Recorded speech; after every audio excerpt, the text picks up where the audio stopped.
attempt to restrict drinking and driving here is viewed by some as downright undemocratic. It's kind of getting common is when a fella can't put in a hard day's work, put in 11, 12 hours a day, and then get in your truck and at least drink 1 or 2 beers.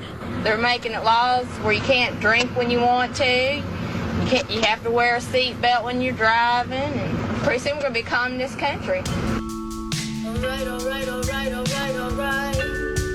All right, all right, all right, all right, all right. I never listen. I'm gonna listen. I wanna listen to the dumb zone. With a toddler in the passenger seat. Yeah, that was, I believe, a news report from the 80s. That's awesome. From Texas. No way. Yeah. Anyway, happy Tuesday, Jake. Tuesday, June 25th. I'm Jake Kemp. I'm Dan McDowell. I'm Blake Jones. I want to be first now. Sure, IamSecond.com. Okay. Never really understood what that was about. But I knew you wouldn't. I knew that it somehow led Josh Hamilton to sign with the Angels. Yeah. It's where the Lord led him. That's right. Well, God is pragmatic. God knows. Well, yeah. She usually is. Why don't you go with the biggest, contract offered to you? And where there's real baseball fans. That's right. Anaheim. Orange County. We're broadcasting live to tape today from our Dallas studio. You'll notice I brought you the gift we were given by a 690 sit-in the other day. Incredible. A little memorial to the hotel that blew up in Fort Worth. Hotel fire. Yeah. So you can put that where you want. I just felt that should be on your side of the room. Yeah. Not mine. I would agree with that. What are we doing with this hat? I'm supporting the second best team in college baseball. Okay. Did you already have it? Like, what happened here? No, because I wanted to watch the game, so I scored the game, watched it last night, and God. Yeah, I already had it. Like, there are few things that are going to trigger me as much as having to stare at that the whole day. An Aggie hat? Yeah, dude, come on. I don't think you scored the game because I didn't see you tweet about it. Okay. Anyone that scores the game tweets about it. You think? How else would people know that you're that into the game? That's a great point. It is a good point. And I do need people to know that. Also, what'd you eat? When? Where? Well, you got to fire that up, too. Oh. What was your grill set at? Well, I save what I eat for when we broadcast live to tape, and I do want to announce, because we're going really early today, so maybe if you're getting this dropped at 1 or 1:30, you're like, hey, this guy's went early. Yeah, because of Video Man. It's all your fault, Rob. That is why we're going early today. And we have a hard out. I have an announcement to make that I think will play well with us going early. Okay. So Blink 182 is in town tonight. Arguably one of my favorite bands. I don't know if to say arguably if it's one of mine. What am I arguing with myself? That doesn't make any sense. And I bought tickets from a listener. But I don't really feel like going. It's the old, once the day gets there. Yeah, I mean, sounded great 2 months ago. I just saw him, and I'm just tired. Like, how many things in life do we do this with? I have to write. We have a big business day tomorrow, and I'm not feeling it right now. And I know that's very weird for me because they didn't play together for 15 years, and now they're back together, but I just saw them. So here's the offer I'm willing to issue. When this episode drops, the first person who tweets me or DMs me, I suppose, I will give you 2 tickets to Blink. Whoa, give! How about that? Gratis. And trust me, my wife is real fired up about the fact that I spent a few $100s on a concert that I'm not going to, but that's just how much we care. And this is a Patreon episode. So you're giving back to somebody who is given to you. That's right. But what if somebody that you have blocked wants the tickets? They should have emailed Dan, and we should have done that segment already. And we haven't. So wow. That doesn't help a whole lot. The benevolent Jake. You can have them. They're good seats, too. It's Blink Tuesday. Well, I'd like to announce a couple of things, though, right now. Okay. One, because we're going early, usually we record around noonish, so I'm able to eat the salmon and broccoli. And I don't tweet about it, but I eat it before we start. What was your oven set at? How was the bark? Did you cut it in the Salmon. middle of it? And show me that Today, pink? I'd like to announce the return of the Hot Logic. Oh, the Hot Logic. That's what it's called, the Hot Logic Mini. It is a small little Boy, oven. this thing. takes me back. It takes a long time to heat up. Like, it'll take 2 hours to heat the salmon and broccoli, and that'll be perfect for today. Okay. So when we get done, I will eat. I love it. And yeah, it doesn't. I feel, and I think I used it for like a month before you ever knew. So it doesn't make it the whole studio smell like. It's certainly. See, I've been really. We're in a different place now, and I really want to microwave my salmon, I really hope you don't. but I have not. You can't. Yeah. I used to, Yeah, we know. but I've told you guys I want to grow. I want to learn. I want you to tell me my flaws so that I can improve them. We need to stay here. Yeah. So That if he, you could so not, that he doesn't. Yeah. Yeah. So I won't. Didn't you buy one? I did. I think I left it at the station though, and then I was like, I thought you not might have allowed introduced go me back to in. it. I don't know. No, you introduced me to it. Really? Yeah. It does still create a little bit of a stench, but it's nothing near microwaving fish. It's not even close. Okay. So, So yeah, big that's upgrades, and I hope somebody at the station is enjoying my blue Hot Logic Mini because I don't think I'm ever getting it back. that's announcement number one. Announcement number two, we have. Well, a- announcement number one was that I'm giving away tickets to Blink 182. Oh yeah. But important announcement number one is I'm now cooking my fish in the Hot Logic Mini. Mm-hmm. Got it. Announcement number two is that somebody is getting free. They might already have it because we've been, broadcasting live to tape now for a few minutes. But announcement number three then. I'm sorry, I wanted to make you announcement number two, but we have a guest in our studio today. He is a DFW personality, media personality. I was going to say radio, but then I saw he has this YouTube show. Mm-hmm. And I'm not one to urinate all over YouTube these days. That's I'm very important. thumbs up. Hello, YouTube. Kevin KT Turner. Wow. KT is in quotation marks. So you know that's his Hey, nickname. pal. Hey, guys.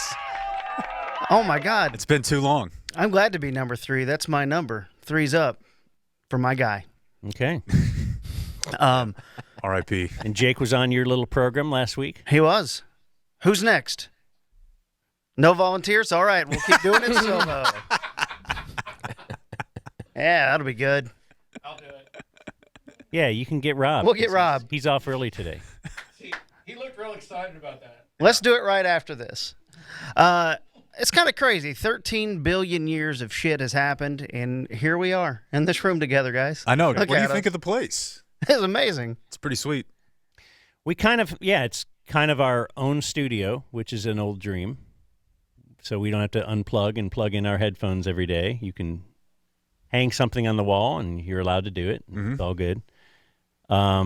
Which you kind of have as well at the freaking Dallas, right? Since you guys ran everyone out of there. What, the freaking Dallas, that still I think it's exists? called the Eagle now. Oh, the Eagle. Yeah. Yeah, and by the way, rock guy, just holler at your residential rock station man, KT. I'll get your free Blink 182 tickets, and you don't have to put yourself in a quagmire. I got them all. I feel like you just invalidated my offer. Yeah. But yeah, I think you're probably more on the Stained, or didn't somebody from them die?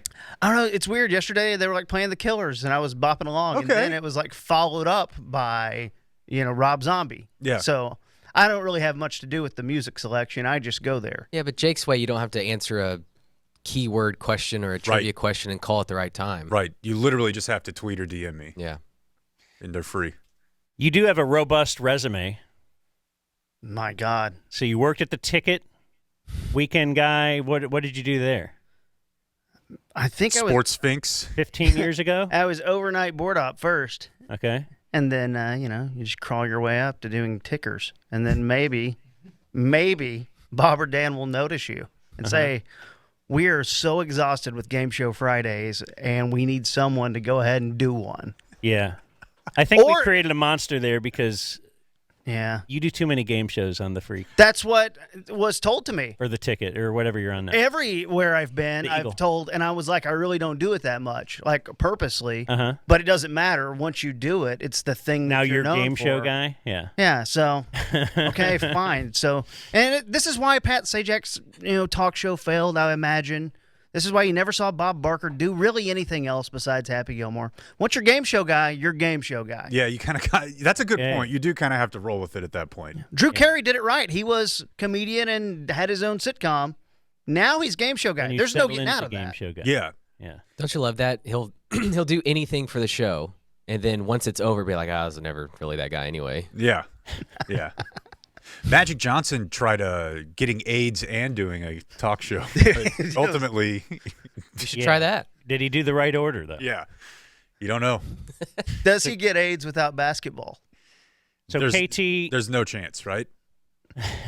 There's no chance because he wouldn't have been famous enough to Yeah. have sex with 10,000 women. And I know that's like Wilt's number, but Magic was up there. yeah. And his wife stuck with him. How about that? Is that true? Oh, yeah. Doesn't he have the same wife the whole time? Cookie? I didn't know that. Yeah. So does she, Herbert? Yeah, I don't know. No, because he never had it. South Park. Oh yeah. Or the He's the first It's a person in psyop. history to gain weight on while having HIV. It's true. Yeah. They just wanted to spread awareness. Hey, Magic. So at That's the actually- height, the peak of your career, though, was it the peak or was he on the downside? It wasn't the peak, but he wasn't done. Yeah. He wasn't done. And They would pick Magic Johnson. if you recall, Dan, back in It's the a great days conspiracy. of barbershop conspiracies, Yeah. like where Donovan and I would write several questions, and then he would go to the barbershop and leave the recorder for the whole weekend. That's something that a lot of people actually believe. Well, Blake is representative of a lot of people. I think he always has Just report what I see and I hear. That's right. That's a popular one. If you see something, say something. been. I got a little something here. Now, it's not Sportsmare, but it's in the same vein, Okay. which means a comedic vein because Sportsmare is really funny. He loves sports. He loves sports. Greg Abbott was tweeting yesterday. God. I love sports. I do. I admit it. I love How about a sports. friendly bet? He wanted to bet I admit it. Why did he have to look at his script for that? Governor Lucky Bill goodness. Lee. He says, I'll bet some of the best barbecue in Texas and cold Lone Star beer that the Aggies beat the Vols. Vols? Whatever, in College World Series. And then the Aggies did not. So now he has to instruct somebody else to to use your taxpayer dollars to buy the food and beer and send it to Tennessee. I think it's really weird, and I know that it's just like a base play, but I think it's really weird that as passionate as college sports fans are, that politicians get away with like being a fan or a supporter of every team in their state. Like seeing Ted Cruz wear like a Houston hat and a Baylor shirt. Despite I don't believe he went to either one of those schools. He's an Ivy League guy. His bracket was wild because he left out TCU. Well, he was born in Texas, though, No, so he can. No, he was born in a different country. Whoa! Yeah, yeah, and his dad killed JFK. There's a lot going on there, you know. Wait, who's the one that ate kids? Is Was it Ted Cruz? Ted Cruz? Yeah, it's Okay. it's that Ted Cruz ate my son is the popular. Okay, that's right. Yeah, I saw that bumper sticker in Richland, of all places. my wife sent me one this morning that said, that "This is an absolute banger. Y'all need proverbs, not pronouns." Okay. Yeah. That's really good. Yeah. But yeah, I just The think it's internet's weird terrible. that Ted Cruz or Greg Abbott can be wheeled out onto the field at a Texas game wearing burnt orange, but then he can also pull off an A&M play, and nobody seems to care. I love sports. I do. I admit it. I love sports. Why did he say I admit it like it was an addiction? What's he hiding from? It doesn't matter. I love sports. I do. I admit it. Something I love that sports. is polarizing. I admit it. People I love aren't sports. really on board with that. Nope, it's on the For him to on the say way that. out. It's a pretty big deal. We have sports today. We do. Kind of. Should we get right into it? Because we do have like a hard out. Yeah. Because of We got a Video run Man. sheet. Is this the open? Is that Dominic? Yes. It may be. Video Man has a hard out because he has to go cut more drops to use. Wow. Because he's incorporating that into the show. So, how about we start with JJ Redick? Let's do it. Blake and I cut Okay. the whole thing up. He took the first half. I took the second half. He sat up there for 50 minutes, which is probably normal. I'm distracted by the thing that we've mentioned 100 times, which is that their GM is named Rob and also looks like Rob Lowe. Oh, does he? Rob I never Pelinka? noted I never really noted what he looks like. Dude, look it up. I am good. You don't think so, Blake? I absolutely think so. He I looks guess- exactly like Rob Lowe. I guess now that you mention it, I was No? more thrown off says that they no. had handheld mics. Oh, Like, yeah, he does. Typically they're at a podium, but it was weird them having to raise their microphone the whole time. Yeah, and Pelinka has aged a lot since they got LeBron, too. I don't know if you've noticed that, because he looked way more like Rob Lowe 5 years ago. That's true. He's feeling the president aging system right now, which is probably what it's like to have to be the general manager of a team with LeBron and Jay Moore's your boss. Yeah, I don't know. From what I understand, LeBron had nothing to do with. He doesn't even talk to him at all. Yeah. So, We'll hear that. all right. This was the introduction to the press conference, and I think Pelinka put this in a better way than I tried to explain yesterday. But I told you this felt like a very NFL hire where you're trying to get the young wonderkin offensive guru. Yeah. Where in the past you were trying to get the former middle linebacker, right? The Mike Singletary, the guy that's just going to yell at everybody. But now the play is to get Kyle Shanahan, who was a nobody, but he's a wizard. And I think he puts us in a pretty good way of why they hired Redick. It's an exciting day. When we set out on the journey to name the next Lakers coach, we really had in mind concepts around innovation and challenging ourselves to be forward-thinking. I think in industry in general and in sports in specific, sometimes it's easy to get caught up in patterns of being in a sea of sameness and doing the same thing that everybody else is doing. But when we embarked on this search, it was really important for us to see if we could do something a little bit different. And okay, so I want to tell Dan this real quick. This guy might be brilliant. I don't know if you're familiar with his background. He used to be an agent. I am familiar with that. Okay, he was Kobe's agent. This is how he talks all the time. He sounds like Gavin from Silicon Valley. Oh, yeah. Where he says things like, in industry, when we embark on this sea of sameness. This is just how he talks all the time. And it's really annoying, but I could see how you could sell this to people. Yeah, only that not all, but many great stories are written with, but they did it in such a different way, and sure, that wasn't the way it was done, and now everybody's doing it like this.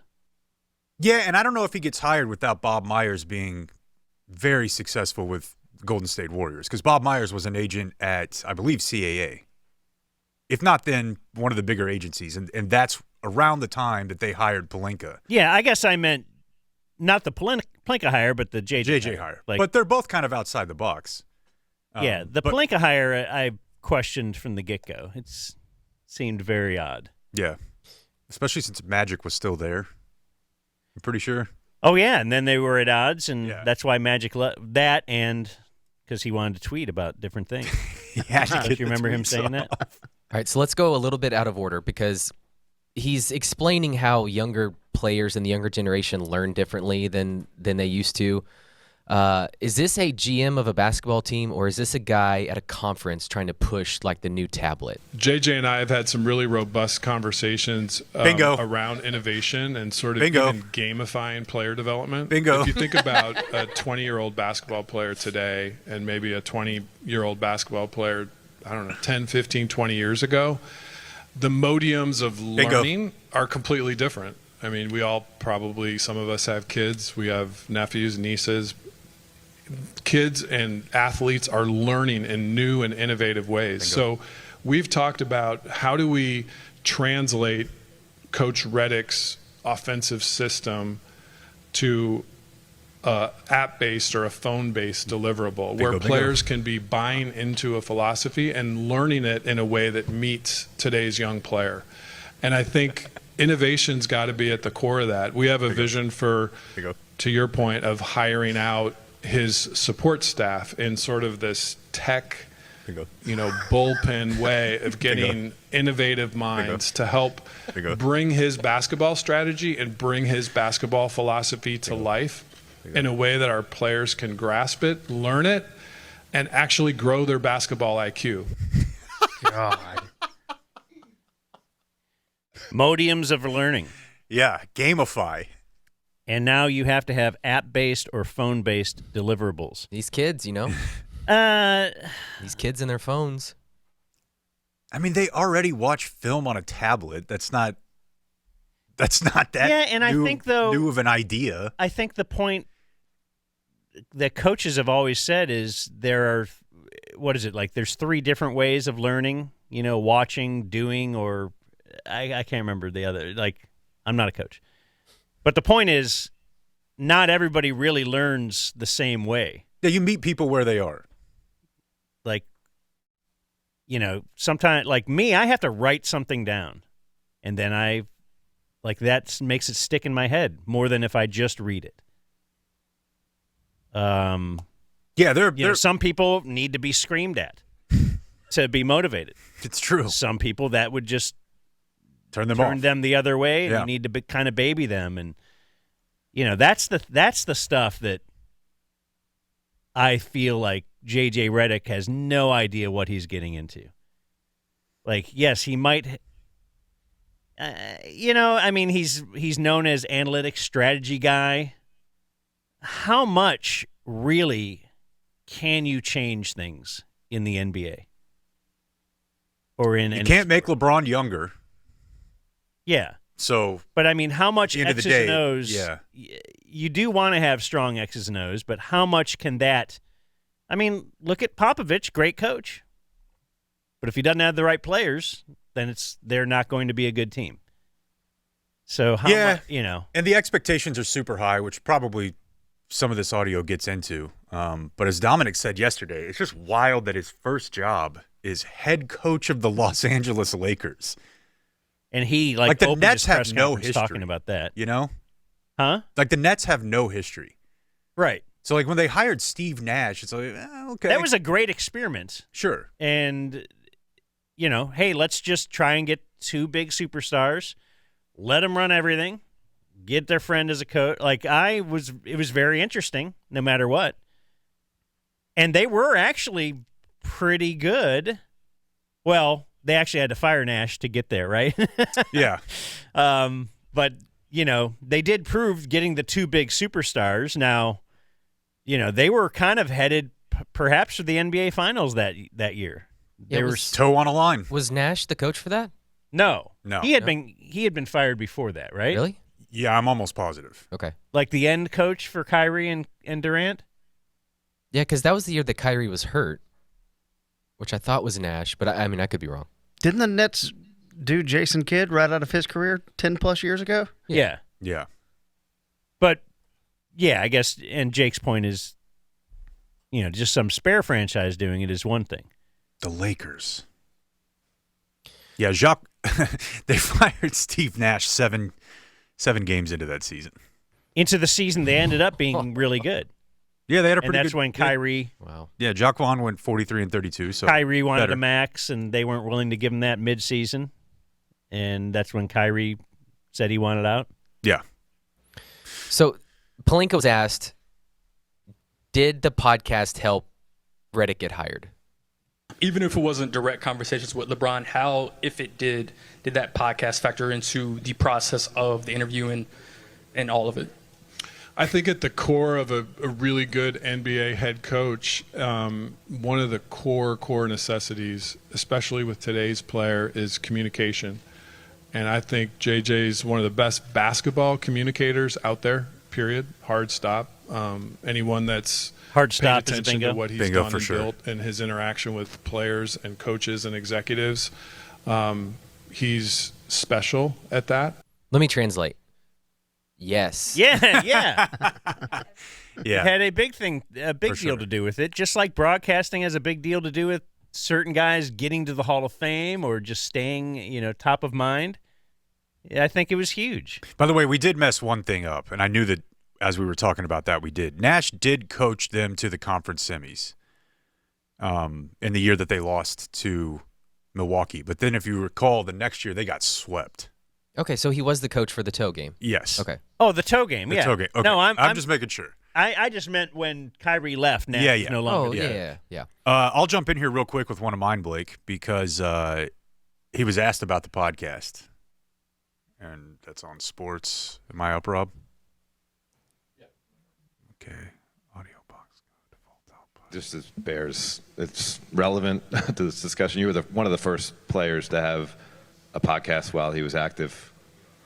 What's going to happen with Mind the Game? You're going to be the first coach to have a podcast while he's active. That's not the name of it. Well, that's the one he does with LeBron. Okay. Old Man and the Three, which I contend is one of the greatest names for a podcast ever. Yeah, it's great. That's the other one. This one, Mind the Game, is the one he does Okay, with LeBron. okay. You're going to be the first coach to have a podcast while he's active. Boy, the media loved that one, didn't they? No, I am, for the time being, and hopefully it's a very, very long time, I am excommunicated from the content space. So there would be no Bingo. podcast. We'll do something when I have a breather from what we have coming up. I'm going to be drinking out of a fire hose for the next month. But at some point, we'll just do something for all the people that listened, and we'll have a small little video. But I'm done with podcasting for now. He sounds sad. It sounds like he was told he was done with podcasting. Oh, there's no doubt that Genie or Palinka, one of them said, there's no way, dude. It wouldn't be a bad idea. Well, he could obviously, it's just like if you work for the team and you're not really giving your true hot sports opinions on everything, but it would be interesting, like a media availability type thing. I thought we were being innovative. Yeah. Yeah. I thought we were gamifying. Yeah. I mean, Draymond does it. Yeah, He's not if the coach, active but- players can do Yeah. it. I did think about this, though. But I guess that's just to deflect criticism. Yeah. I thought about this, like a la when Shane got fired from SNL. Are there people going back through the Old Man and the Three and seeing if, like, Redick was ever super critical of any of the players D'Angelo on his own Russell roster? sucks. Yeah. Like, Anthony Davis just can't win a title. You can't win with this guy. I guess I haven't listened to much of it. I've only listened like when he had Luca or KP on or something. Yeah, I mean, I Great listen idea. sporadically. It doesn't but seem like he's a rip players guy. No, he's not, but he does offer opinions. Yeah. We all have them. We all have opinions. Yeah. So I just wonder if anybody's going to go back through and see like if he ever said, you just can't win with Rui Hachimura playing big minutes. Well, the answer is of course. Yeah. Right? And that's problematic for him potentially. So I pulled this clip because he says that being a broadcaster and a podcaster has helped put him in this moment, which is true. But after this answer, I want to give you just a thought because it's not the traditional path, right? His growth to being where he is. Honestly, the last 3 years have been invaluable in preparing me for this moment. Being able to connect to players, talking to them on the podcast, being in coaching interviews with ESPN, calling games, analyzing the game in 3 different formats. All of that has helped prepare me to be an NBA head coach. It's a little ridiculous, right? However, 3 different formats. I immediately You thought did it on YouTube and on an audio podcast? YouTube, big deal. I think he was meaning like at the game, post game with ESPN, and then a podcast form. That's what I took it as. All right. But Still. okay. What about the Spoelstras of the world that started cutting up film? Yeah. At wee hours of the night. Yeah. Getting on a plane, traveling, sitting on the end of a bench, and then moving up a seat, and then moving up a seat. That's the grind, not Yeah. this guy. The traditional assistant coaches and head coaches have to laugh at that. Yeah, he sits down with a glass of wine with the most famous athlete on the planet and records for an hour. Right. Yeah, and he's booked a lot of guys and just talked about basketball and life. But it obviously helped. Oh, it helped him get this job. Will it help him succeed in this job is the question. He talks a good game. Oh, yeah. No, you can see why he got hired. Yeah. And why a lot of guys get hired is because they interview so well. Would people be more on board if he wasn't on TV every day for the last year? No. And just doing podcasts? No. What you're arguing with Stephen A. the TV Smith every thing day. upped his factor, right? And I think the other part of it, too, and Dan alluded to this earlier, in his TV appearances, he became the guy who defended the player. Like Stephen A. would be ripping somebody, and JJ would say, you don't understand this. You haven't been in the room. And you never played, yeah. Yeah, and he went with the plumber thing of, Havlicek played against plumbers. He defends today's player. Yeah. So, today's player might realize that as well. Yeah, for sure. So my last clip, he does talk a big game until he has to talk about the end of the bench guys who he's got to learn the names of. How are you going to sort of thread the needle of the late stage of potentially LeBron's career with the transition into whatever's next? I think the first thing is with any player, Anthony Davis, LeBron James, the other ones on the team, Austin Reeves, any player on the roster. That's about how far I get. That would be my exact answer. I mean, we're gonna win through Anthony Davis and LeBron, and sometimes gotta see in his head. He's like, who else? Gotta see who else we got, but I'm confident that we can win a championship. Really calling either games in the playoffs, so it's been a minute since I looked at their roster. Would you have done the way you memorized the WNBA coaches the night before the? You play? have to just show up and recite it. Any player on the roster. Any, like Steve. Is there a guy named Steve on the roster? Okay, I did think this was kind of cool, and I've heard him talk about this before. He was had a really specific workout that he did over and over and over and over because he didn't have a ton of skills outside of shooting. So he would create a 10-spot on the floor map and take 200 shots from each one of those spots every day. Okay. Whereas Luke is out there field goal kicking a basketball from half court for his preparation, and it works for him. But you see guys, they always say he looked for his spot. Yeah, no, and JJ was a spots guy. Kyrie does that maybe. I think for sure. Every spot is Luka's spot. Yeah. But I thought hearing him talk about this was kind of cool. JJ, what are you most curious to learn about just the process and art of coaching, as you go through this year? My first challenge. No, that one didn't really hit. I have, going back the last year, I've always been a visual person. As a player, I relied on visualization. In a workout in high school, I had a free period, and on game days, I would walk through the gym, and I would look at certain spots on the floor, and I would visualize coming off screens and where the defense would be, and the angle which I shot the ball, the arc on the ball, and I've visualized every scenario. I think that's cool. Just to imagine 16-year-old JJ Redick walking through at lunchtime, and he's like, okay, I'm going to stand at every spot because we play tonight, and I'm just going to think through this. Yeah, it doesn't always translate because I used to visualize striking people out. Yeah, home run or taking a curveball to the right field, and then I would just flail away at it. Yeah, this is like your Ted Williams thing though, where he was just a naturally gifted hitter that couldn't explain how he did it. Yeah, it's interesting too when he asks him, play the very beginning of that, unless you just paused. And JJ, what are you most curious to learn about just the process and art of coaching? See, that to me is something you would think if you were hiring a head coach at the highest level, they would have already figured that. It was my criticism for Nico Harrison. You don't want to hire someone that has to screw up a few times and then learn. This is a high stakes here. oh, I'm sorry, I made this $40 million mistake. Well, I'll learn from that. Like, you kind of want to. Yeah, but sometimes maybe you want to be on the bench with a different mindset than a player. And I know people said he was like a coach, all that kind of stuff that they say about white players. But, does he, having been an assistant, having been whatever, just, in the group of, I'm working on a play, an out-of-bounds play whatever it is, you don't want it to be costing them games right now. And it will.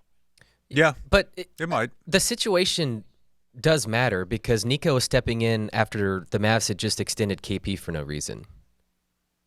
And JJ Redick is then taking over for Darvin Ham, who LeBron hated. A horrendous coach. Yeah, that's true So too. learning on the fly, given prior the situation that he came into, may not be bad.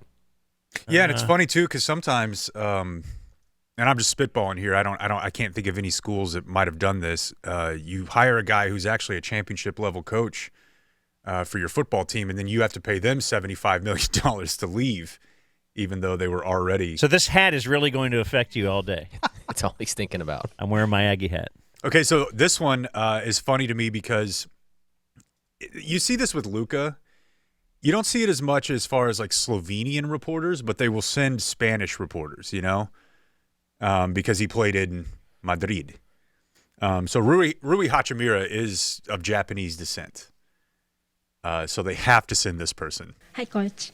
Yeah, I work for Kyodo News, Japanese news wire. So I want to ask 2 questions about Rui Hachimura. This is JJ Redick's intro press conference. Literally no one is thinking about Rui at this thing. But you're right. But they have a Japanese player. So yes, we're going to write a story about him, Yeah. and then what the new first coach said one about is, him. Also, do you think if you're if you're not Could English, this end up like Ron Washington? if you're not English first language, do you go with the 2-part question, or do you think that possibly we're gonna? She's got a lot of confidence. First one is obviously roster is not set yet. However, how do you want to use his strengths on the court? And second one, he hasn't made it official yet, but in my opinion, he's probably playing for the Japanese national team in the Paris Olympic. If he does, would this affect your plans for Rui? I'll start and then hand it off to Coach. So Blake is just The going to guy jump that in actually there. And, knows the roster has to answer for Yeah, this is his first challenge as head coach. Let's Yeah. not let Rob get in and Yeah. take it over. I mean, I respect it because I can't speak another language effectively at all, and Yeah, no, she did a pretty good job at that. she did. It's just funny to me that these outlets feel like they have to send a reporter. Boy, the budget they must have. I guess. Like Iztalk's flying on his own dime. It's not like he's over here because they sent him. And then this is the one. This is our ender. This is the one that went pretty viral. And I guess this is just going to be a thing now. We talked about this with Anthony Edwards and Karl Anthony Towns, where we're just going to curse at press conferences. Hey, JJ, Claire Dillon with The Guardian. First of all, sorry, right in front of you. I don't know. I really don't know. We got a little pilly there. Little Layla? Yeah. Hey, JJ, Claire Dillon with The Guardian. First I don't know. Let's hear. I don't know. No idea. No idea. Yeah, I want to look her up. So The Guardian. Yeah, but she's not British. It's Claire. So Was I thought that was it kind of Claire? weird. It's Claire Interest in something, but federal interest. yeah. Hey, JJ, Claire Dillon with The Guardian. First of all, sorry, right in front of you. First of all, happy birthday. Claire Rousset, Claire Keegan, Claire Patak, Claire Hooper. But you're also going to love. Doesn't sound like any of those. No, it doesn't. Not even close. It doesn't even sound like there's a last name attached. No, but I thought she was attaching her last name. Like no one's saying. But also, I paused it during a portion Cher. you're going to love. You may recall from yesterday's Today in History. Happy birthday, JJ Redick. Hey, JJ, Claire Dillon with The Guardian. First of all, sorry, right in front of you. First of all, happy birthday. Got to do a happy birthday, huh? Who'd you say? Claire Dillon. Claire Dillon. A lot of confusion in here. That's when like an 8-year-old doesn't want to tell you their last name. Yeah. Okay. Blake, Delune is a musician, podcast host, and avid NBA lover, according to her bio for The Guardian. You get credentialed for that? All You right. get creddies? well, we couldn't even get credentialed for the Tyson thing. Hey, JJ. Claire Delune with The Guardian. First of all, sorry, right in front of you. All right. First of all, happy birthday. Second of all, what misconceptions or concerns about you that you've heard in the last few weeks are you the most like looking forward to dispelling Is that a when you're the coach? I want to hear it all again. What are you excited about Dallas for being here? It's very much the Rajon Rondo press conference. Yes. Hey, JJ. Claire Oh, Delune she with The is. Guardian. First of all, sorry, right in front of you. First of all, happy birthday. Second of all, what misconceptions or And does that require a first of all? Like the How about- Japanese lady did a better job of posing a 2-track topic. I thought it was interesting because I listened to a bunch of this too, just how many people congratulated him on getting the job. Oh, yeah. That's pretty common now, but I Is agree it? with you. It's gross. Yeah. If you were just in a press conference with the newly elected president, do My you do that? God. Okay, I think that's a great question she asked. Yeah, that's a pretty good question. She's all I think hot. she nailed it. second of all, what misconceptions or concerns about you that you've heard in the last few weeks are you the most like looking forward to dispelling when you're the coach? It's a valid question, and I've certainly heard everything. It's been a really interesting 6 weeks or so, just in terms of being part of the engagement farming industry. It's been really interesting. However, I don't really have a great answer for your question because I really don't give a fuck. Like, honestly, I want to coach the Lakers. I want to coach the team. I don't want to dispel anything. I don't. I want to become a great coach. Did someone just yell, Yes. I love that? They sure did. Like someone in the media, I love that. You think it's all media, or did they let some season ticket holders in there? Yeah, I you're wonder. probably right. Yeah, I mean, that's how why lady ends up in Rick Carlisle's press conference. And I I know there were wonder. some players Not there that you too. didn't But, play a great game. but yeah, you can just hear the media. Being part of the engagement farming industry. It's been really interesting. However, I don't really have a great answer for your question because I really don't give a fuck. Like, honestly. Whoa! I want to coach the Lakers. I want to coach the team. I don't want to dispel anything. I don't. I want to become a great coach in the NBA, and I want to win championships, and I want my players to maximize their careers. That's all I fucking care about. Oh, a little cherry on the top. Yeah. Let's toss another one on there. Just We're in doing case that you now. didn't get me. Yeah, we're NBA coaches are now saying the F word in press conferences. Yeah. In opening press conferences. Yeah. This isn't I'm mad after a tough referees loss or something like happened. that. Yeah. Yeah. Setting precedent moving forward. Don't carry my press conferences live. Yeah. And plenty of people were. Yeah. It's funny how he says I don't like, but he did open this press conference with like, "Hey, I'm this is my first job ever. Have you heard that?" Like, obviously responding to, not quite Jason Kidd level, but responding to what's been said. The online. conversation, the Yeah. discourse. He responded to coaching his 4th grade team or whatever. Yeah. That was a part of an answer. Like, he's so online. Like, Yeah, I I mean, think that's been Jason his Kidd job. is fed what's online. I think J.J. Redick sees it all himself. Yeah. Which is different. It is different. Because he sees everything.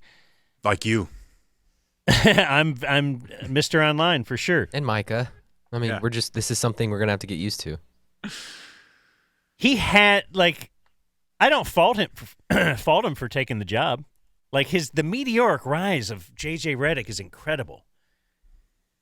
That he was I don't know. I never thought of him as, like, how good of a player was he at his peak? I just thought he was just some guy. Could shoot. But he's a guy. He wasn't a starter until Doc made him one, but he was on some pretty good teams. and he was a starter on pretty good teams, and he was an elite shooter. Really, probably what helped him as far as public profile was he played at Duke, and everybody hates one white player on Duke every year. Yeah. And he was that guy for a while. In that Clippers team. I mean, that was a pretty... Yeah, they were electric. It was Lob City, you know? Mm-hmm. I don't really think of him that much on that team. No, but if he played in Detroit... And he was also on some really, really good Magic teams. Like, that team should have won a championship with Dwight Howard. And really, he doesn't stand out in my head, though, that he was a part of that. Maybe he does to you. Yeah, I don't know. He's certainly never been like a headline player. And also, I don't know if this is risky because I don't know if we have the production ready. And it's probably already on the list. But also, Deadspin had a story back when he was in college that he had an abortion contract with his girlfriend. A contract? Explain that. Redick has agreed that once Lopez has terminated said pregnancy and has provided medical proof of said termination satisfactory to Redick, included but not limited to direct access to her medical files and records of the clinic, that, like, basically he wanted her to get an abortion, but he made her sign a contract that said, you got to get an abortion. Like, you can't just tell me, hey, I'll do it. Like, there was a contract presented. Like, and I believe he pre-sex? No, Wait. Post. What do we have here?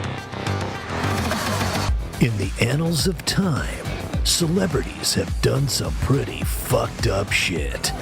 Jake has taken it upon himself to catalog those dalliances and short-sighted events deep inside the recesses of his tiny ferret brain to never be forgotten and be accessible at the snap of a finger.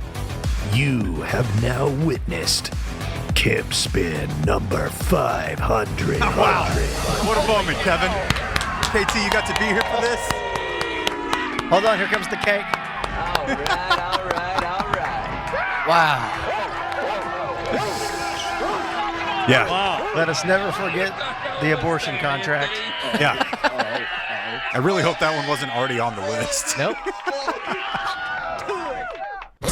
Hawk 2 is in there, huh? Yeah, so I think the case was basically that she got pregnant. Wow. And So exciting. 500th Kemp spin. Wow. JJ Redick. What a moment. She got pregnant, and then he wanted her to have an abortion, and they had to pretend like they were still together per this contract.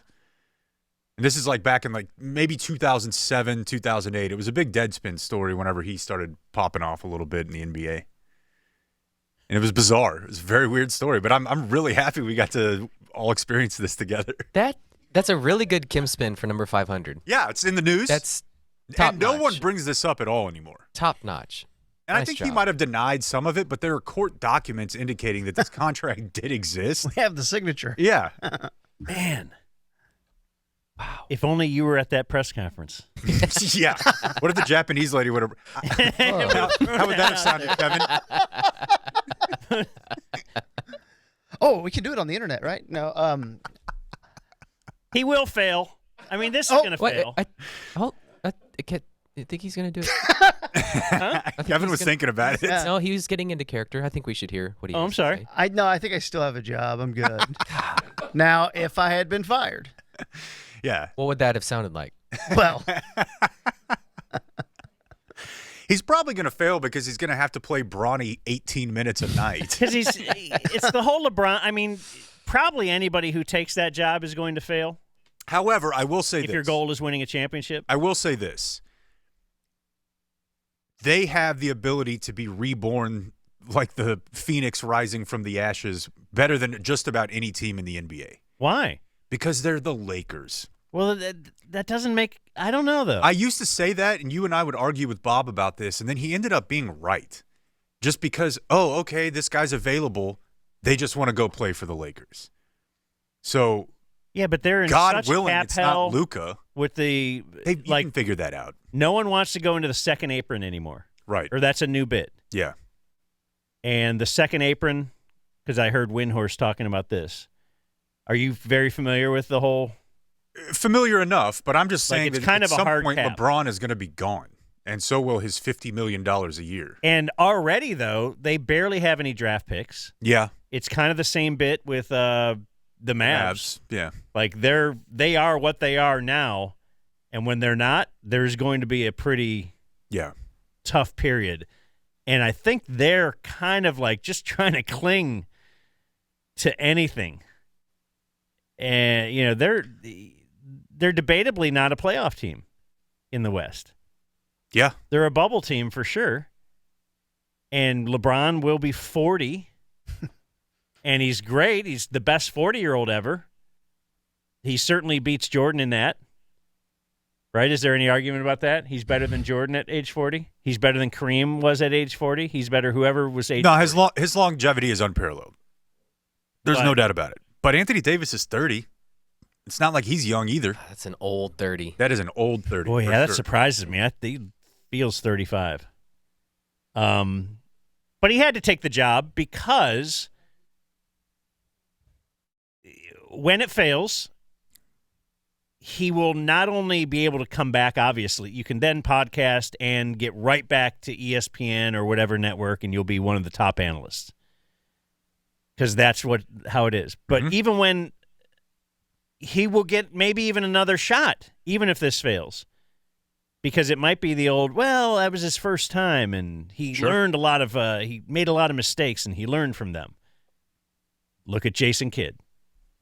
That's what people are saying now. He doesn't act like he used to act in Milwaukee or with the Nets, you know? Sure. So. I don't fault him. But it's going to be fun to watch. And I think it will be fun to watch. Is his name on the court? On the Mavs court? Oh, it's got to be. I can't remember if that bit was before or after his brief tenure. But that'd be fun. It's the practice court, right? It's not the real court. No, it's the real court, and it's insane. Are all the names on the real court? Yes. Yeah, like it's crazy. Out of bounds, you know. But yes, they're all there, including Tony Romo. Is Tony Romo's name on the real court? Yes. Is it really? Yes. Oh my God. Is that 501 Kemp spins, or we already got that probably? That one doesn't count. That's not even a Kemp spin. No, that's just a fun fact. You have now okay, we already witnessed did. Kemp spin number 500. There's a close too. That's fantastic. What a day. That is fantastic. Let's do this real quick. I don't have a ton of them. Oh yeah, wait a minute, Uncle Hotmail. Hey, you want to do viewer mail? Sure.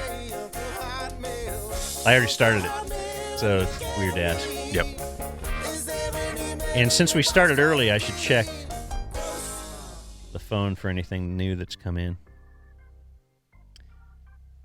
But I will start with non-birthday. By the way, too, I'm not playing these right now, but have you guys been getting a lot of emails from people making AI songs? Yeah. About us? A guy sent, like, a Jake's Lake House Picnic Table AI song last night. Maybe we do them all in one day. Will you explain AI? Kevin. Yeah, Kevin. Yeah, it's our demise. It is moving faster than we could ever expect, and it is also something that we should probably just lean into because it's all burning down anyways. Because it does seem to help a lot of people. Like Brunig loves it because he does a lot of tedious lawyer stuff. Oh, yeah. And it helps organize everything. Yeah, I mean, there are different levels to it, you know? And making these songs is kind of cool. Yeah, and I mean, we had a good time with fake Russell Westbrook lady, so. Which, forgotten in all that, that's Dan Hurley's wife. Is it really? Whoa. Yeah. Really? Yeah. The white lady that they based it on? Yeah. Interesting. How about how Redick was talking about the Dan Hurley? That's another interesting thread of this whole Redick thing. The Woj Shams bit? Yeah, I've been reading. Ethan Strauss has been following that for sure because he's, that's his world. Media critic. But just the whole, so Shams reports the Redick thing, like, let's say 18 days ago or so. Woj comes out because Woj was beat on that scoop. So Woj comes out and says, No, it's Dan Hurley, and he's the guy. The Lakers apparently actually offered Dan Hurley, but it was a lowball offer. Yeah, to be the Lakers coach, it was not enough. You're not stealing Dan Hurley for, the sixth highest paid coach in the NBA. And I guarantee you, J.J. Redick is not the sixth highest paid. He was probably the 26th highest paid coach in the NBA. Yeah. And then he writes this article about how it's nowhere, Dan Hurley. Obviously, then Dan Hurley thing comes and goes in about a day. And then Woj, once this does happen, Woj had to really make sure that you knew, hey, this wasn't settled 18 days ago. There have been recent it's just developments. This weird Yeah, I hate it. Pissing match between these two guys that... Because none of it matters. Because, yes, the news that they even provide is... It's going to be given to you anyway. Mm-hmm. They are not breaking any news. Yeah. If you are just about to give a press release out, but I tell you first what the press release says. Anyway, a non-NBA or a non-birthday email. The subject is Caitlin Clark the Drake of the WNBA? She's the most popular, dominates the media, white fans, and everyone else in the WNBA hates her. From DF number 1650. Hadn't really Caitlin considered Clark looks like she keep it hairy. Oh, my goodness. That's a quote. It sounded like your voice. Caitlin Clark looks like she keep it hairy. That was not my opinion. Oh. Well, what do you want to weigh in on? That person probably right. I haven't really thought about it. Man, I love kissing titties. She's really another, not my opinion. She is. She's really talented, and I don't believe Drake to be so. So that might be the one disconnect. Uh-oh. I like following the Caitlin Clark stuff online. I don't like it enough that I'm going to go watch a game. No. But I do enjoy the highlights of her teammates that suck. And then she's every complaining time about it every time somebody else takes a field goal attempt or a shot. Yeah. Yeah, her, some bad body language and her coach is telling her to do something. I like it all. I stopped watching when... The WNBA should like it, too, because at least somebody's paying attention to something you're doing. Of course. I stopped watching when Cameron tore ACL. Oh, rest in peace. Yeah. She'll be back stronger. Gary writes, Uncle Dan, I think a cool nickname for a lady part is Axe Wound. Cool? Why would somebody send that to you? Like, Rob just lost it. Why would that even be... That's not a birthday? It's not a... Just a thought. You know what? The other day we were rolling through some of the better ones. Probably when you opened your envelope. Are you kidding me? Yeah. I'm with her.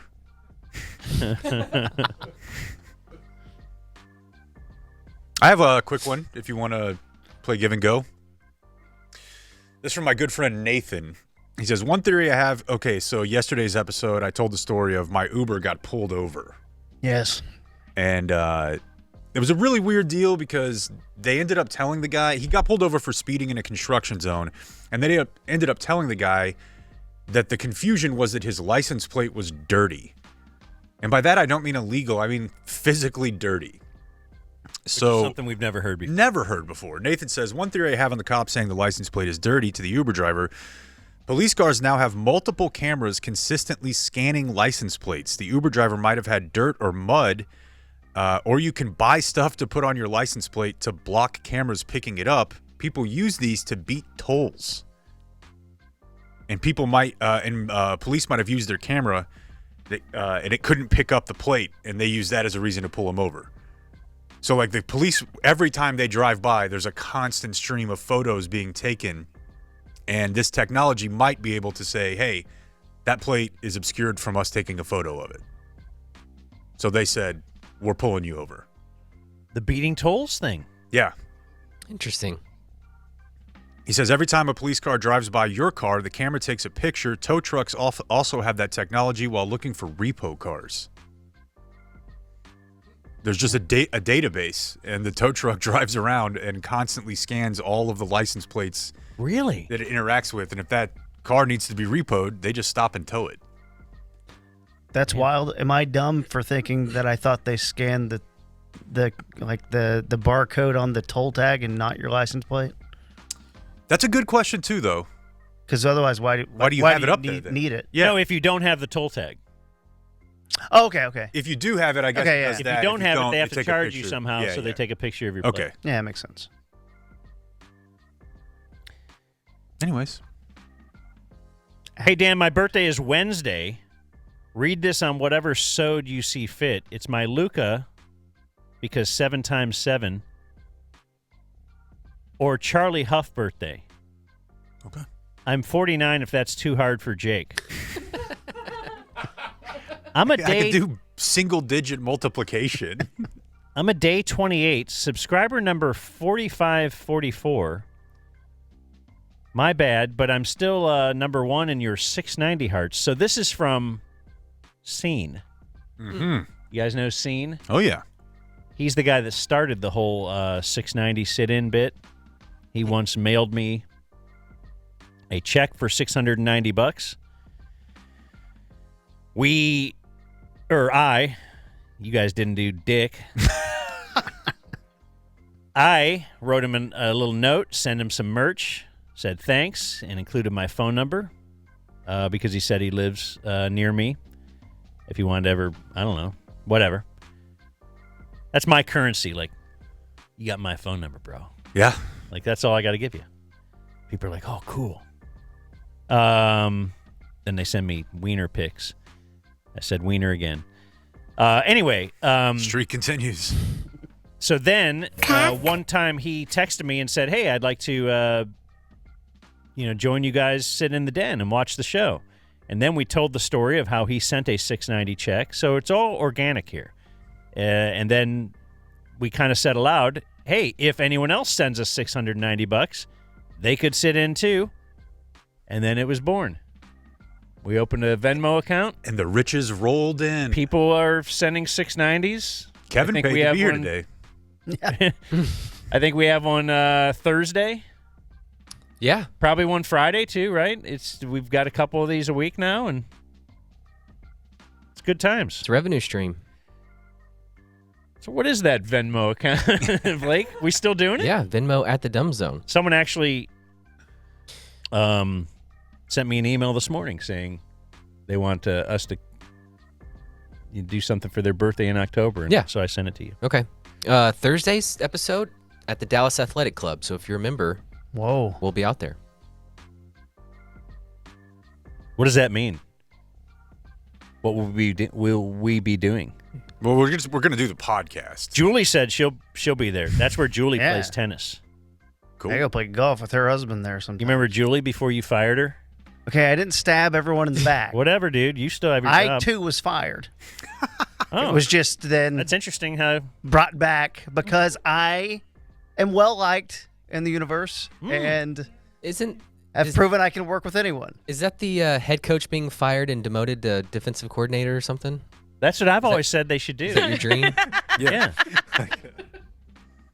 Did they escort you out this time when they fired you? So yes, and it was they asked for the key card. Yep. To which I said I have left it at home, so I might have to come back up here anyways. That might be how I kept my job. But when I left solid play, when I left y'all's old place of employment years ago, I was escorted out, and I was like, I work like 8 hours a week here, like escorted. It was very odd, and then you had to at the time you had to have the key card to get out of the parking garage, so I had to tailgate someone and follow them. And then the thing, he'd already had to give it back. The thing that lets you in and out of the parking garage smacked the top of my car. Did a little damage. But me, not a disgruntled former employee. I didn't go, I think I looking once for broke action. one of those. You just go through it? That's not a surprise to me. And I don't think we drove through it, but it was that same thing. We were trying to get out real quick, and it ended up breaking. They're it. too smart, like the cop cars. And I think it might have been when I was in Dayton, Ohio. In the era when I was doing the William Pace show. And we went, me and my buddy, Joe, we went to a gospel show on shrooms. Hell yeah. I've done something similar to that before. Which was incredible. The music was incredible. Yeah. Just the vibe, everything. It was. You didn't convert on the spot? Did you handle a rattlesnake? We should go to a snake church together. Yeah, there was no snakes. It was just gospel music, and it was wonderful. And we were like the only whites, 3 white guys in there. Yeah, it was great. Like, we're docking. That sounds awesome. Let's see here. Anyway, Scene, he mentions, I forgot to ask for points on the back end from your future revenue from the 690 bit. So it's not happening. He's very well aware that he has helped us out a lot. And he says, for all the whiny little bitches on Reddit who want to silence us 690 types, please just outbid us and pay more. I like it. Let's see.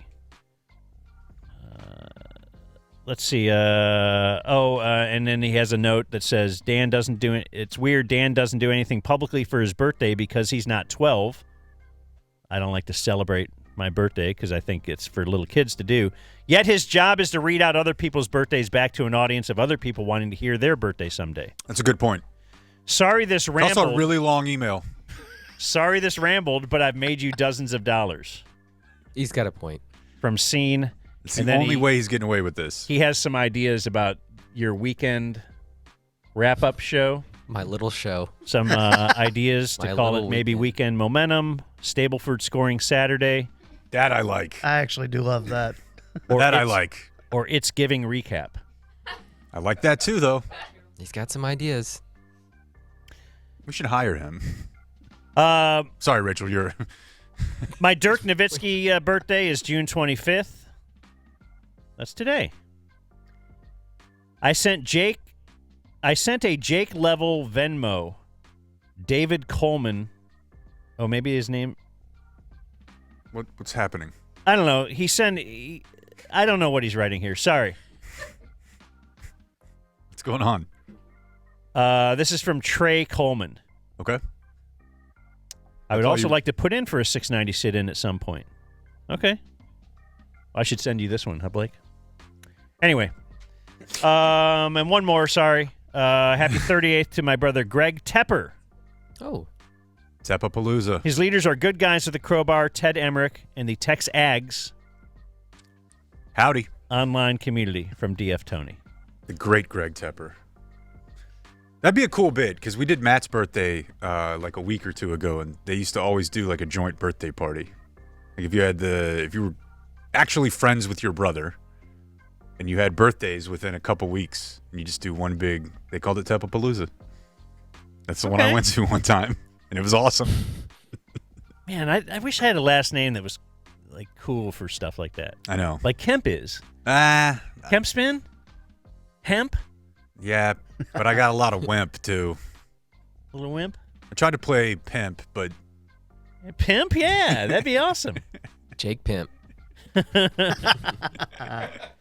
That one never stuck. I was thinking about, on the flight here today, I was thinking about, we were playing a game in Memphis, and Rick called a timeout, and Luka sat down. We had the 5 seats on the floor, and Luka sat down on one of the seats and was doing the Luka thing, that he does, where he's mumbling a bunch of words, and it's clearly out of anger. We don't really know what he's saying, but he's saying things, and Rick takes him out of the game, and Luka reacts or whatever, and he's now like 10 feet away, and Rick was like, "Would you guys stop being babies?" And you go, "Why don't you tell Luka to stop being a baby?" And Rick goes, "Hey, Luka, stop being a baby." And I was like, okay, all right. Yeah, I like it. There's something there. There's something there. Yeah. Hello, all Dumbzone fans. I'm Jackie. I would personally like to thank you for supporting Dan, and mainly keeping him employed and off the couch. Look for me to provide more updates in the future from my AI brain. You're listening to The Dumb Zone. Is it called objectifying if it's AI? No, I think it's that's called the future. Can we make Jackie a little thicker? No puppet. I mean, Do it. yeah. How much has AI heard that recently? A lot, yeah. By the way, send us your secret Hawk Tua request audio. Keep those coming in, as it were. Has that hit the female algorithm? Because I don't know if wives have seen that. Well, they have once their husband's like, hey, honey, check out this funny video. How about some Hawk Tua? Yeah. Here we are with KT, Kevin Turner, who has narcolepsy. You do? Do you know what that is? Means he likes to make love to dead people. No, that's... Okay, Norm. Oh, what does that mean? Look it up. You need a pill for that? Yeah. Yeah, Oh. once a day. So what does it mean? It means you just fall asleep out of nowhere? Yeah, I have it's a brain disorder, not a sleep disorder, but that's what sleep doctors will tell you, and they're wrong. So yeah, I fall asleep in the middle of nowhere, or can, but I'm medicated for it, so I'm good now. So like even driving?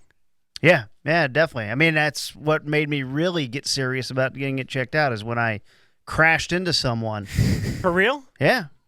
Does that wake you up or no? They You didn't stay die. asleep? He just sleeps. They didn't die. Important note. No, I blew right through it. I was right there in Corinth and just kept going. No, I hit someone, and that was a big wake-up call of, maybe you shouldn't be driving. So to speak, yeah. Yeah. Oh, yeah, I wasn't even going for it, but yeah. But the thing about it that's crazy, though, is most people don't know they have narcolepsy because it's not that common, and it's only made fun of in pop culture. Which, look, I'm not, if you're going to rank the diseases, I don't have brain cancer. I'm okay. But there's like a serious aspect to it. A lot of people get into their 40s, 50s, 60s, like, oh, yeah, I have narcolepsy because I heard about it from someone. But, man, I knew it because I got real fat in high school. Like, I was a skinny guy, and then I started getting, like, real big and just falling asleep. And then everyone's like, you're lazy. And it's like, no, I just can't stay awake. I've seen it happen, actually. What, him just fall asleep out of nowhere? Yeah. Where were you? Somewhere you shouldn't fall asleep? I think we were out, but he might have been hammered, now that I think about it, but I don't think so. You ever fall asleep, like, while laying on top of a lady? No, not recently. Okay. But I'm engaged, so it's kind of all over. He's also the only person I've ever seen, and this isn't going to mean a whole lot to Dan, but I think it will to the rest of the Texas natives and residents here. He's also the only person I've ever seen order a Whataburger taquito with everything but the egg, which is the most insane move I've ever heard in my life. So he's in the back of my car laying down, and he's like, I want potato, bacon, sausage, no egg. You know, I'm like, I've never heard of that. And you're like, oh, I gained weight from narcolepsy. Yeah, narcolepsy. Not from like the laying base in the base back ingredient of the taquito is the egg. We might have still being in figure it out mode then. What is this weird disease?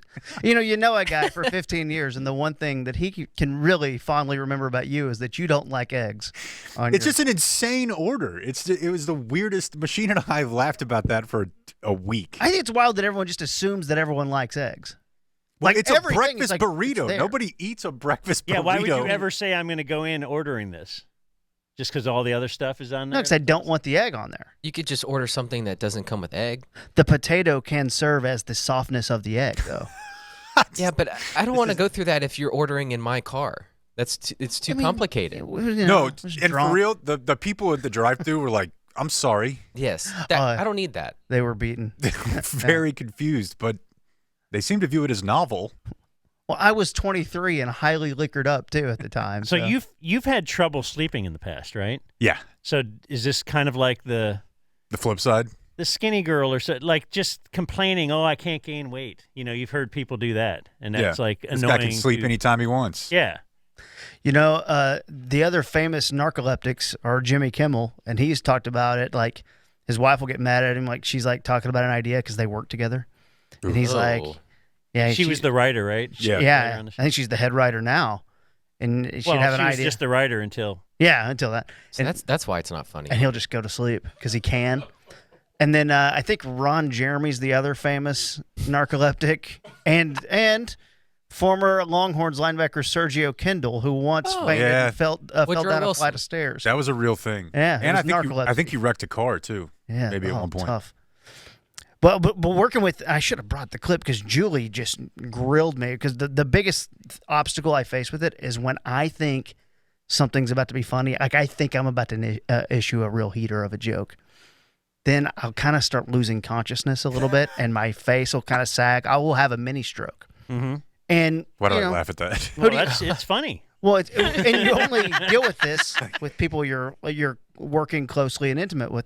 And the first time I did it, that Julie saw it happen. Like I issued a joke that I thought was good, and Julie was like, "What just happened? Like you had a stroke? This is really funny." And then Mike and Danny kind of couldn't handle it either, and it was happening a lot with them. They could not handle it. I'm like, I'm just trying to stay upright right now while also issuing grade A jokes. Mm-hmm. Yeah. I mean, most of the time, scoring really well with the audience. Yeah. Not the rating system, but the audience. We're getting to the end of the sports sphinx. Yeah. And he just nods off. I'll tell you, what? Fascinating.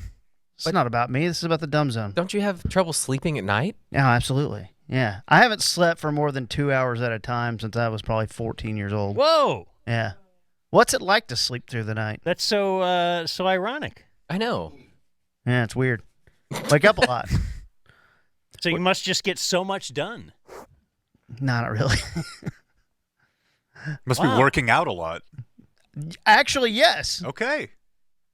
Now, properly, I think I tore my rotator cuff. It's been a tough go. Okay. It's been a tough couple months, guys. Tell me about the rotator cuff, brother. Congrats on the engagement, I guess. Oh, did I mention that? Oh, thanks. Yeah. So it's not all bad. Yeah. You got your job back. Send us your Hawk 2 audio. I got my job you back. got a job. So do you have a long tenure? So if you got fired and then you got hired again, you start again? Your at vacation zero? restarts. Yeah. Well, because I was still under contract, I think that we're still going to have to go off the parameters of said contract. Oh, okay. Yeah. But This guy with a contract. When I got back I went to Italy in April. Okay. His life's not all bad. I know. It's way cheaper to leave the country than to do anything in America. Yeah, right but now. he doesn't get jet lag. Yeah. Because he just sleeps 2 hours at a time anyway. It's just the same. It's actually pretty awesome. I raw dogged that flight, dude. Just hanging in, focusing on the path over the ocean. Yeah. Over the Titanic wreckage. I could feel it, But I got back from Italy 2 days later. You fired. And then I was like, Who was that? Damn, I just would have stayed like in Italy for another week to 10 days if I knew my dreams were going to be crushed. Just falling Week asleep to 10 all days, over. just somewhere in that. Yeah, I couldn't afford much more Yeah, than that. not 5 days. Yeah, because then you're starting to go, okay, what is my severance? And how But 8 is in play. So do you give up 8 your in severance? play. Right, 8. Maybe 9. 9. I was so sick of pasta, though, and pizza, I was ready to kind of get home anyways. But I was like, tell me, don't a week I could have stayed and enjoyed the most beautiful country. But instead I came home and then just ordered a burger after I found out I was fired and probably put on 5 pounds of comfort food eating. And then got the text while on a golf course. Now he's golfing. With Italy. How He's much got money does this guy got a have? contract. I can't afford to do any of the things this guy's doing. I haven't eaten in 2 days. Yeah. But you know what? I got a solid 7 hours in a row last night. Yeah, that's a good point. So if we want to scoreboard him on That's a good something. point. Yeah. You want to do a little bit of today in Twitter? Sure. Okay, so this is something that has been The Dumb Zone presents I like it. Today in Twitter. This is something that's been all over my timeline that I don't understand at all. And it has to do with streaming and video games. And when there's something that's all over my timeline that I don't understand at all that has to do with streaming and video games, you know who I call? Blake Jones. So I called him very early this morning and I said, what do you know about this story? Please explain it to us today. And you know what's so weird is you have hobbies outside of the show that you don't know, like if your friends know about. So like obviously video games is my thing, and I know that you two know nothing about it. So then when you come around asking, tell me about Dr. Disrespect, I was like, how did you know about this? I didn't think you had any idea. So I think he's come up on the show before. Dr. Disrespect is a very popular streamer. He's been What a streaming great for name. a really long time. Yeah. He's like a wrestling character that streams. Like he is a nut. But that's his bit. Mhm. Is just being wild ass. And He's a 49ers fan. That's maybe where you guys have seen him. But he's got a really thick mustache, mullet, and he's always wearing sunglasses. Okay. So he got in a little bit of hot water back in 2020. So he took a little bit of a break from streaming in 2020, and nobody really knew why. And then he came back and was like, hey, I'm back. And nobody knew if it was maybe COVID related or whatever. But then it came out, I don't know, about a week ago, a former Twitch employee just tweeted. When you want to talk Sorry, about... I pulled up his YouTube page. My bad. 4.7 million subscribers. That's what I was trying to find. He's a huge deal. Yeah. That's again, more than us. Random Twitch employee. He got banned because he got close? No. He got banned because he got caught sexting a minor in the then existing Twitch Whispers product. He was trying to meet up with her at TwitchCon, the powers that could be read in plain text. So he used to be a Twitch affiliate, and he is being accused of sexting a minor and trying to meet up with her at a gaming conference. But the thing is this is just a guy. This is a random Twitch employee. Wait. Making the allegation? A former Twitch, yes. Yeah. But that's all it is right now. It's just a tweet with 28 million views. Okay, so they said he was accused of sexting a minor, but that's not true? Well, there's just no proof of it yet.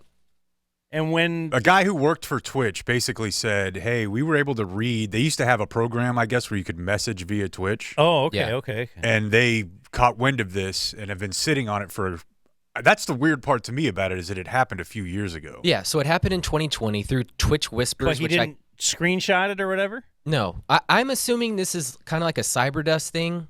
Yeah. Twitch Whispers. Yeah. Okay. But it's not, I don't think it's available anymore. It was just a limited thing. And so now people are piecing together that's probably why he stepped away in 2020. And he was being investigated by Twitch. And they wouldn't ban one of their biggest affiliates if there wasn't something to it. So it has to be real. But he came back. He did come back. With nothing, and nothing came about. But this guy who no longer works for Twitch just comes out and says it. So it's like there was an internal investigation, and then he was let off. And then years later, some guy who's no longer with the company says, oh, yeah, he was trying to get with a young girl. So probably they figured out a way in 2020, like, hey, why don't you just sit the next couple plays out, and we can probably make this go away. Why don't you go play baseball for a year? Yeah, go play baseball for a year. And we can keep you rolling here because you're making us a lot of money. And then this guy who was a Twitch employee just comes out and says it. And now they're like, oh, geez, well, we have to do something about this now. And so yeah, if there was just a tweet, I don't know where this goes, but we have a clip from his most recent stream. You're going to love this guy's look, Dan. And I wanted to pull a video because you need to see what he looks like and how he talks and interacts with his chat. But he's going to take a break. But I'm kind of I'm exhausted of being in front of the camera. Looks awesome. I'm exhausted being on socials. The industry's changed so much. Mm-hmm. Just so much different energy out there, negative energy, and looks like a disco clashing guy. and from everything that kind of a Zappo we've look. experienced since Yeah, we yeah, started yeah, this yeah. whole journey together. You know what I mean, champs? Calls just his like- audience champs. When I go outside, I just feel so much better. Touch When grass. I remove myself, Little touch grass. just feel, what the hell is this, you know? This guy's a So that's all I'm millionaire. gonna say. Keep playing, Doc. We don't care. Probably makes $1 million a month. Okay. Grief Warden, thank you for the $25 donation. Big Beard Scott's been welcome. And these Payback, people thank keep you for the signing up for 46 his months. channel as he's saying, I'm Champs, I'm stepping gonna call it away. right there. Thank you for the donation. A little short Thanks one. for the 46 Accomplished months. some things, but I think more importantly, we need to step away.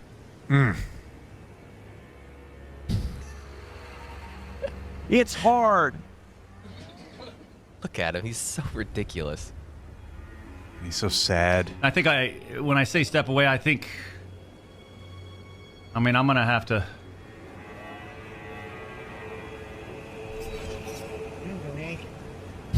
Such a show. Either have to relay this to the Midnight Society, but I don't understand the world anymore. Maybe I step away from there too.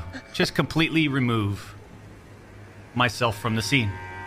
It's what I need to do. People are going to be upset with him stepping away? Oh, yeah. He's excommunicated from the farmer engagement industry. So he mentioned Midnight Society there. That was actually a game development company that he helped launch, that he was a partner for. He said he stepped away. Actually, he got fired. Fired. Yeah. Dan, and looking at this this person's Wikipedia page, to reference this a second time on the show today, he's actually signed a CAA. The agency. Yes. Man, notice the FanDuel sponsorship. FanDuel, the sports were into billboard right up there at the top. So this is a much bigger deal than you or I could ever wrap our heads around. And now he's going to have to step away from the game. He needs to go outside. Is it because all this stuff's going to become public? Like, why does he have to step away? Like, it must be real then. Yeah. Yes. And like I said, if it's just a tweet and he keeps doing his thing and ignores it. Right. Then Which seems to be what was happening before that. But now that he's stepping away from the company he helped found and he's going to go touch grass more, it seems not like good. Says it is reviewing this Okay, case. I Police swear hearing. to God, my computer. It seems like there's something there. And that I have the ability to mute anymore, Dan. That Can't wrecks a even lot mute? of people. No. I muted you. Okay, I'm going to play one video for you guys. This is part of my Today in Twitter. Unmute him. Well, they're going to play. He's going to play it over there. I put it in the put it in the box. So this is something I saw on Twitter, and I thought it was fake at first. It's a couple days old, but it's a guy named Matthew Perry. Not that one. Friends? No, that's why I said not that one. He played Chandler. It's not like it's a niche TV show that you have to provide extra details. I think KT's like the Chandler of the room right now. Yeah. All right. You're Chandler. Could I be any less Chandler? And you might fall asleep in a hot tub. That's right. This guy's a poker player, and he'd won a lot of money before in his career. So drawing the conclusion that people are once you see this video might be a bit extreme, because last year he won, less than 2 weeks ago, he won $106,000. But in this hand of poker, he won $3,000. Now we're going to roll the video here, and you're going to watch what happened. Roll. Well, he had a heart attack and died the second he won. At the table. At the age of 33. Because of the excitement of winning $3,000? That's what people are saying. I mean, he's in the middle of a casino at the table, and they say this happened like minutes after he wins his bracelet. Okay. And he might be trying to get away from that screaming broad yelling in his face. Well, I think she's screaming because he's dying, not beforehand. Maybe he didn't want to share the pot with her. I need to ask my cousin about this guy, because people say he was a big deal in the community, in the poker community, and he'd won a bunch. Did he take the vaccine? Ooh, John Stockton move. Yeah. I like it. Don't you like that on Twitter? That's the initial thing when anybody dies. I love it, yes. I love it. I'm very excited for Aaron Rodgers to be back in the news. I couldn't believe Donald Sutherland took that vaccine so many times. You know what? Maybe we'll save that for the news. Shall we roll into that? Sure. Okay. So you can do it now. Yeah. Don't save it. I've actually seen numbers that, like, COVID's having a comeback. Well, I mean, they say it's never leaving, right? Yeah, and I wonder. I have not been great about strains, or I have not been great about the vaccine.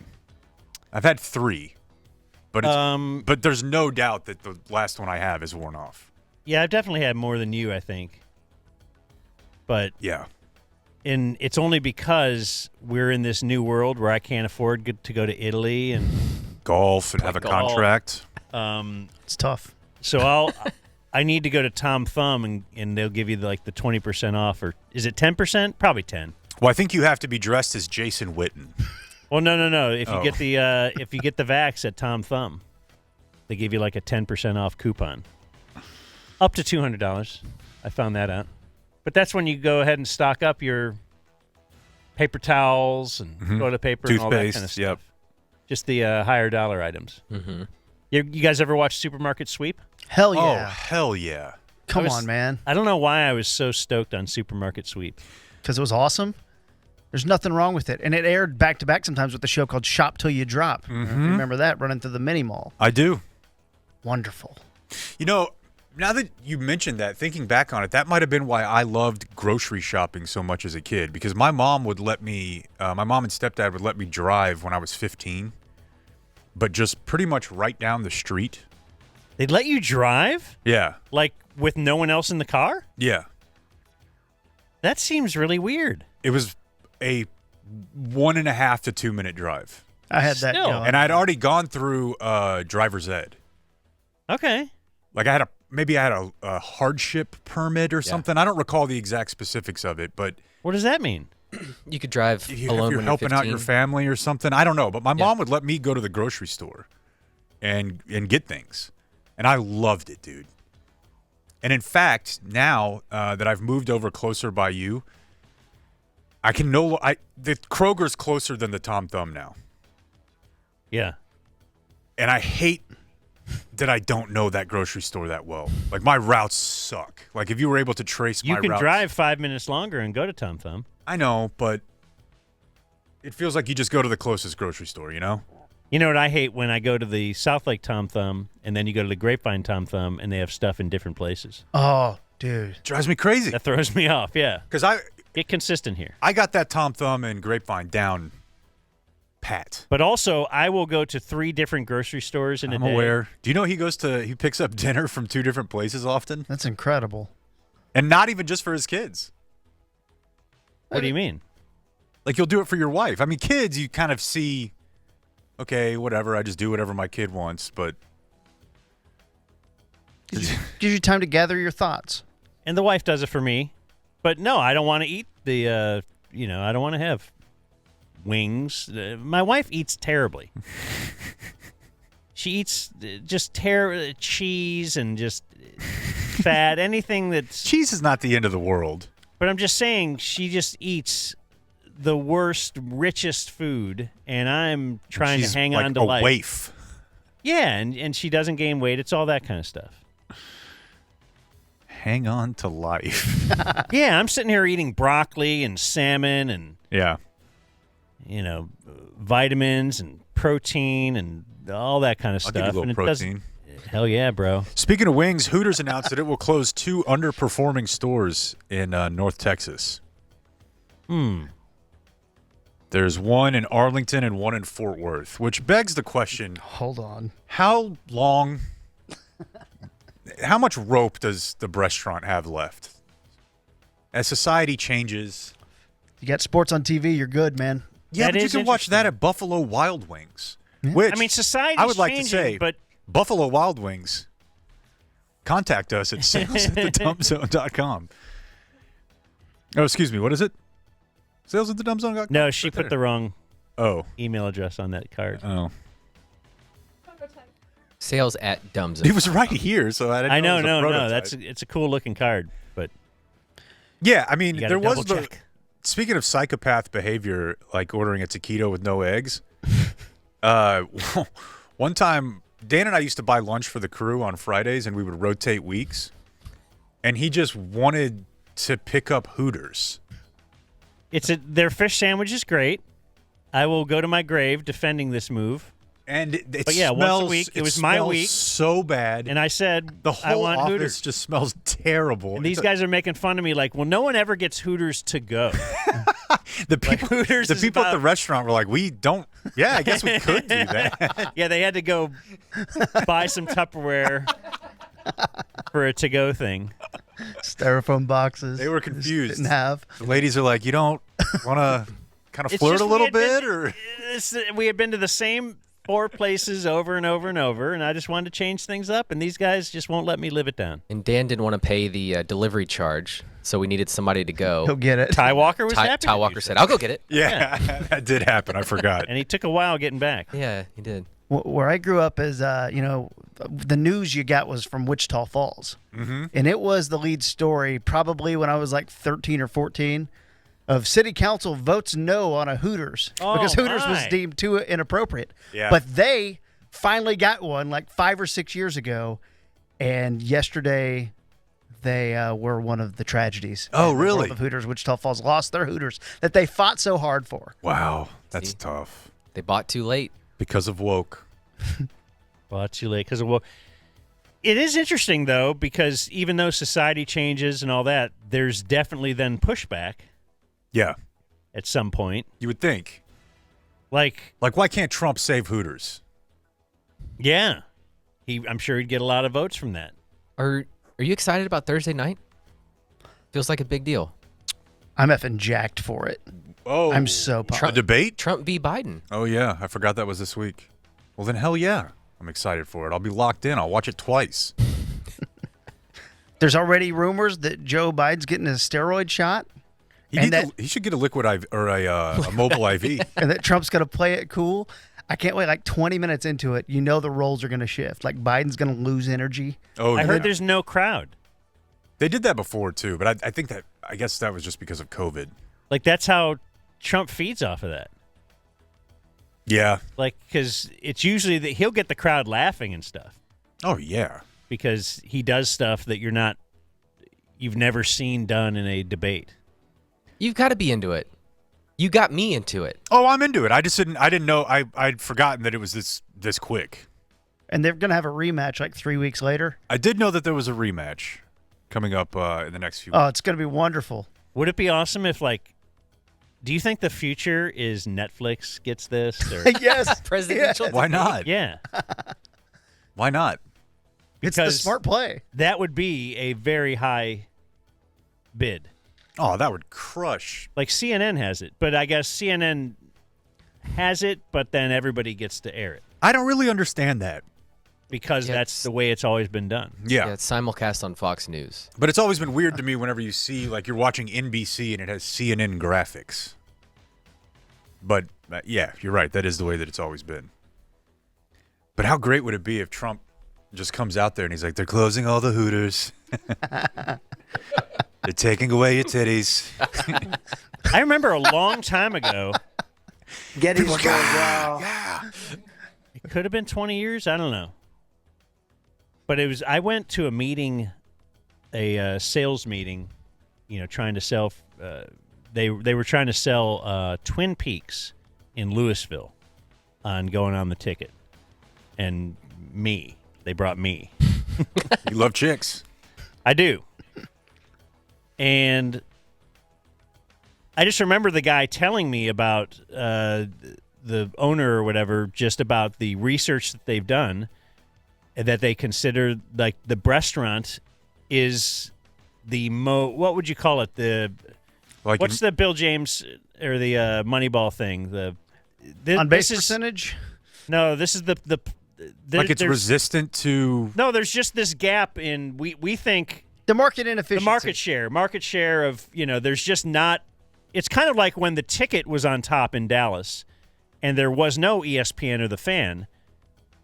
Some people were like, "Hey, I think there's plenty of people out there that the ticket shouldn't just have all these people." I know what you're saying. We can open 2 other sports stations, and there's still going to be. And so that was it. It was like that was what they had considered. All the studies they had done considered a restaurant is the place where we can get the most market share. So instead of a pizza place. The only thing about that is that some of them have closed down. There was that one over in Grapevine. So they bumped up against the level. But of I'm saying over time though. So that was like 20 years ago when they were like, we're going to start build the whole Twin Peaks boat out everywhere. of restaurants. Yeah. And then, yes, at some point you get to where there's too many, and then you got to, it's like the boobs get too big, and now you have to, get a little reduction. Well, that's where you have tight ends, though, where they're showing their ass. Is that their bit? That's I also want to be very clear that tight ends, Sales at dumbzone.com. Yeah, we're open for business. Open? For? Business. Thank you. Look at this announcement. So they're closing the Fort Worth We regret to inform you that our Fort Worth downtown Texas location is permanently closed. And then at the very end it says, you will find a free appetizer reward in the rewards section of your app. As a sorry. That's a nice gesture. You want some onion rings? I feel like Blake will be using that. Because there's no one who likes free rewards. Fort Worth. I didn't even catch that. Sleepy Joe closed down the Fort Worth Hooters. People are getting in the border. All right, there's your news. Hooters news. Yes. Seems a little light on the news today. I just want to make sure we take care of video, man. We have to be out by 1. We have 40 minutes. Okay.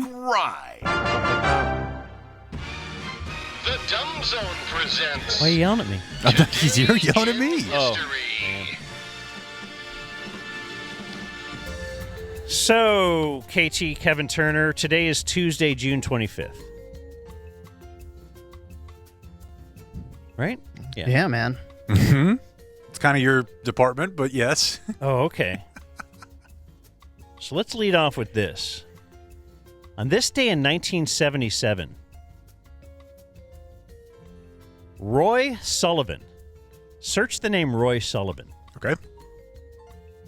He was struck by lightning on this day in 1977. Whoa. On this day, Bud. It was the 7th time he had been struck by lightning. That's incredible. His Wikipedia page is hilarious. Because, whoa, look at him. Because over here it says born, and it has his name, his birth date, and his place of birth. It says death. It has his death date, the place of his death, and then there's a thing that says known for, and the known for just says getting struck by lightning 7 times. What a legacy. April 1942 was his first. July 1969. Then he had quite a run. 1970, 1972, 1973, 1976, and then finally 1977. God, the 70s for him. Just stay inside at some point. This guy seems really wild. So the 1977 one says he was struck by lightning while fishing in a freshwater pool. The lightning hit the top of his head, set his hair on fire, traveled down, and burnt his chest and stomach. Certainly it can't get worse. He turned to his car, and he sees a bear approaching the pond. Come on. Which is trying to steal trout from his fishing line.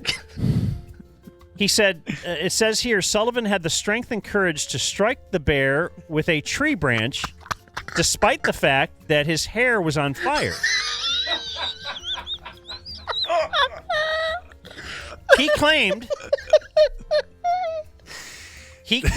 that was the 22nd time he had hit a bear with a stick in his lifetime. Okay, this guy's a liar. He's a liar. I mean, I guess if you're going to hit a bear with a stick, you would count them. Oh, my God.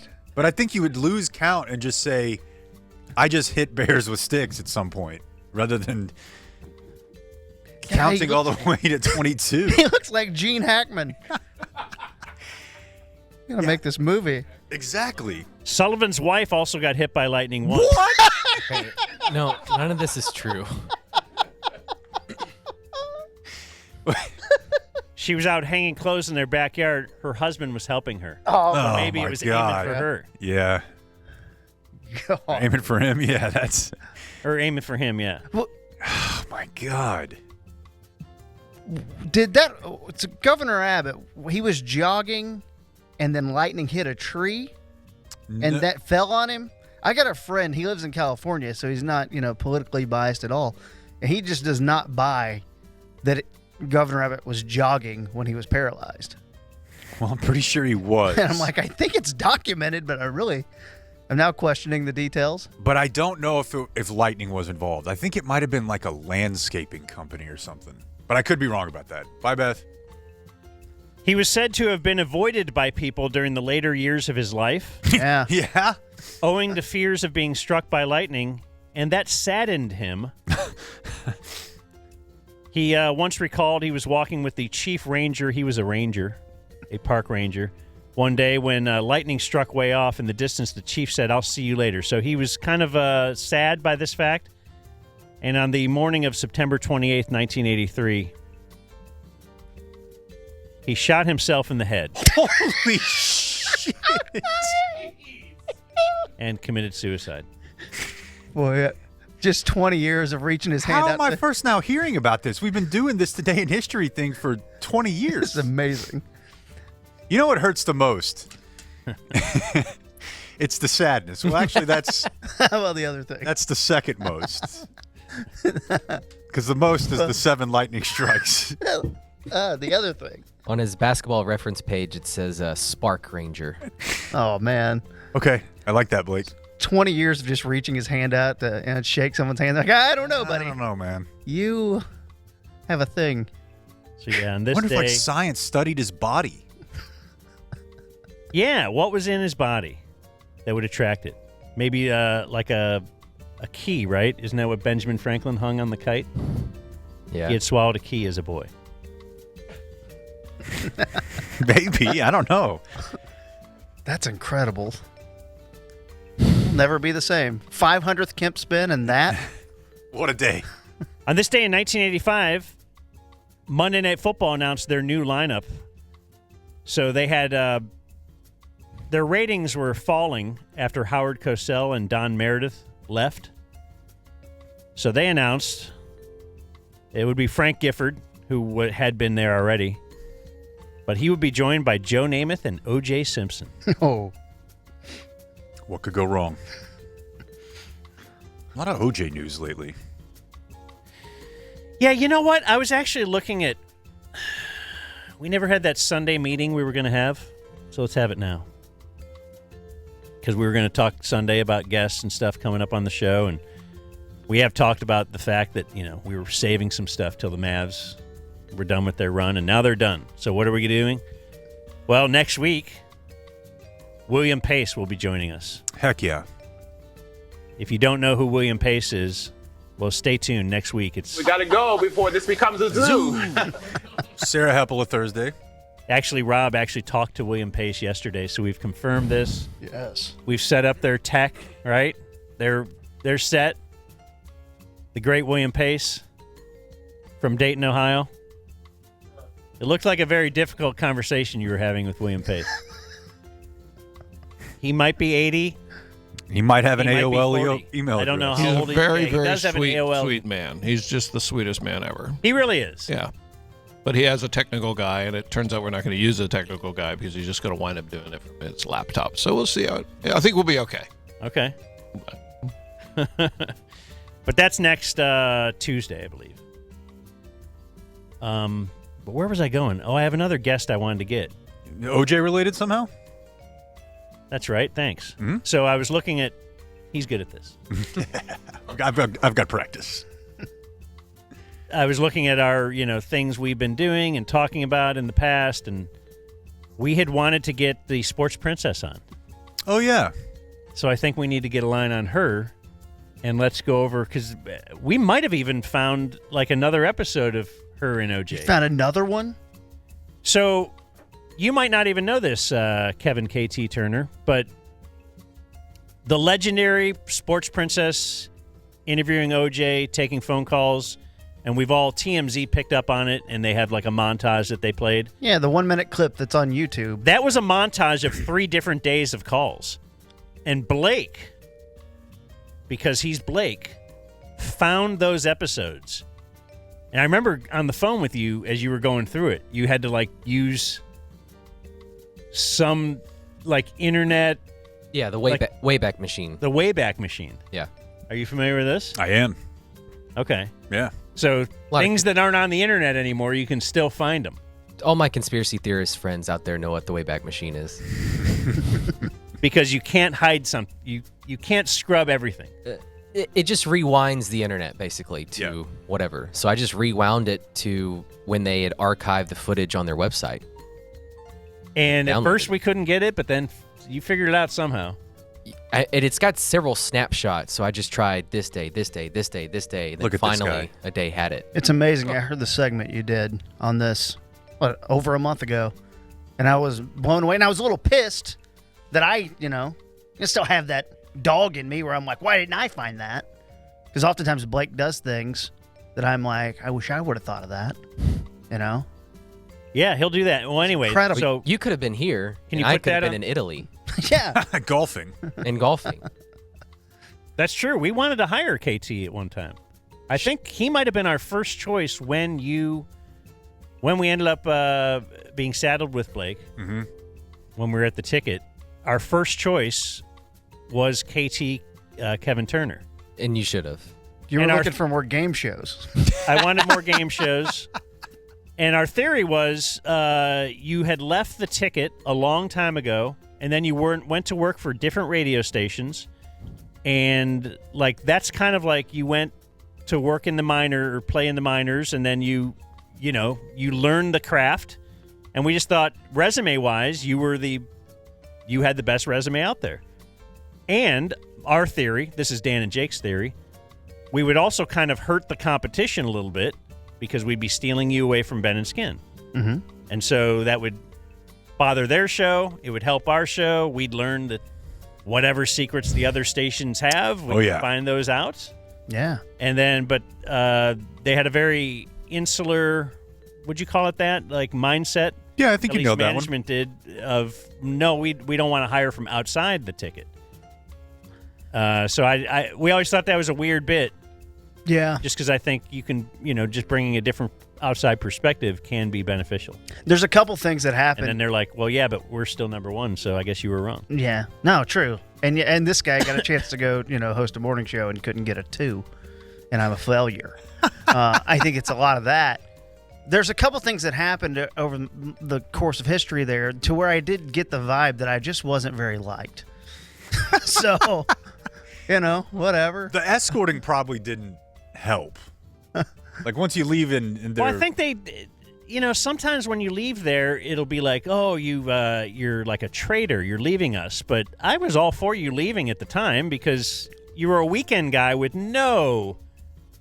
I mean, if you were there in the last year, you'd have a very good chance for advancement. Yeah. As I believe all their shows have new producers in the last 12 months. But yeah, there was a nice 15-year stretch where nobody could get in the door at all. And that's when you were there. And it was like, well, there's no way. There's going to be no full-time job opening for me. And even if it does, I'm one of 15 guys on the weekend.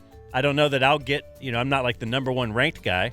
Like Jake walked around with bravado, confidence, knowing Sure. he was for so many years. I remember it was opening day of 13.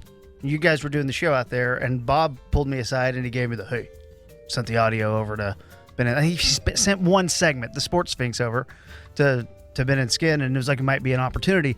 So, I got to go do full-time producer, whatever, third man. Making bank. At the Fan, and replacing Richie and Grego, and their fans were really reasonable. And then, but also it was like I could quit my job, which I was doing stuff at an oil company, and I worked at Dick's Sporting Goods too, because you kind of had to work other jobs if you're going to work. Did you get a discount?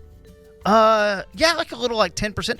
But Dick's Sporting Goods, I'll say this, open for business. I would. Yeah, Dick's open Sporting for Goods. Business. But they made their employees clean the bathrooms, whereas really my previous time in retail at the Sports Authority, rest in peace. Love the Sports Authority. They would run a cleaning crew through there, and so I thought it was kind of weird. Like Dick's is kind of seen as like a higher end. Well, that's why. But they're making you clean the bathroom, which may be giving you the tools to be your own boss. What was the restaurant they would treat you really bad? Was that called Dick's? Dick's Last Resort, right by Hooters. I never went, but yeah. Like that was their West bit? End. Right by the Hooters, by the House of Blues. Their bit was to be a jerk to you. Yeah. Did you get to meet Bobcat Goldthwait?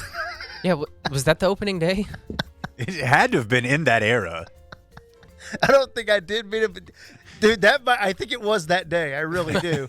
Because that was Josh Hamilton's first game with the Angels. Yes. I remember that vividly. That's it. and he was going to get booed, and it's not a We were baseball covering the game. town. Oh my God! And for some reason, Bobcat Goldthwait That was there. Bobcat Day. Holy shit! It's That's so wild. funny. 2013.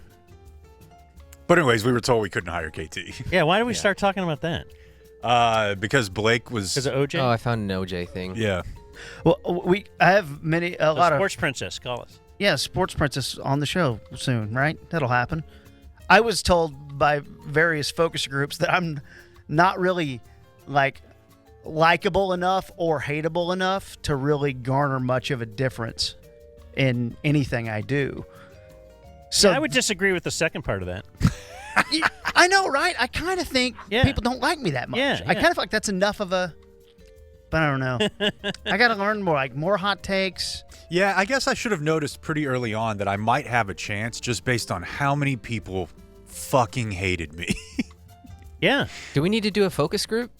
No. Ooh, yeah. Yes, No, we do. The comment section is already the focus Yeah, we already group. have a focus group. We Fuck it. We've We got can't get enough. fired.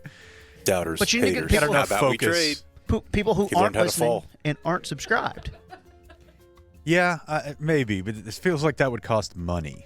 See, Jake actually, though, doesn't pay attention to the haters because he doesn't go look online.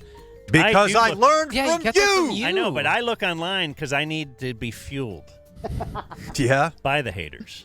Yep. You got the tattoo of the chip. That's what That's gets right. me going every day. You have a ruffle on your shoulder just to remind you every day. Success is leased, not owned, and rent is due every day. I guess you guys are from Texas, and I Got here as quick as you could. No, I was Oh. born and raised in a place where nothing is really given. I've heard that. Whereas down here, I That- believe I've heard they just that. hand you some stuff. Yeah. On this day in 2007. Now, this is the day that Chris Benoit, his wife and 7-year-old son were found dead in their Georgia home. And I'm only bringing this up because I did bring it up yesterday. It was his death anniversary. But apparently they didn't find him until the next day. I didn't know this. This is a fun note. Authorities concluded that Benoit, before killing himself, strangled his family. Yeah.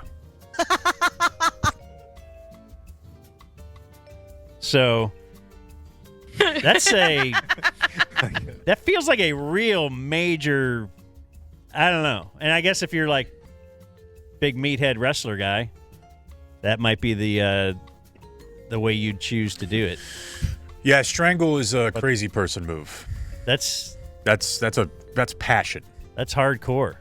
Yeah, and I didn't know this until I looked it up, but he also placed Bibles near the bodies of his wife and son. But he was full on gone.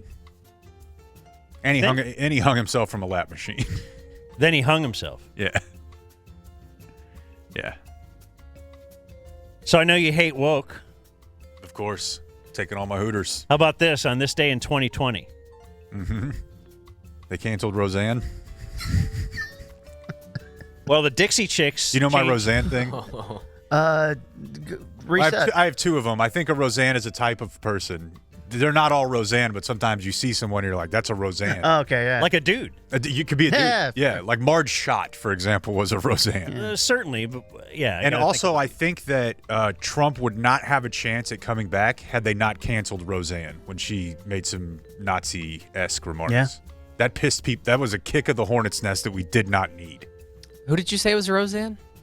Marge Schott? Marge Schott? You're not familiar? No. Former Reds owner? Fan of Hitler, famously. Okay, I think believe. I've seen her recently. Well, The only other person on the Roseanne's list is Travis Tritt. Travis Tritt, I saw him live. And I was like, man, that guy. And he was actually kind of dressed like Roseanne, so maybe that helped.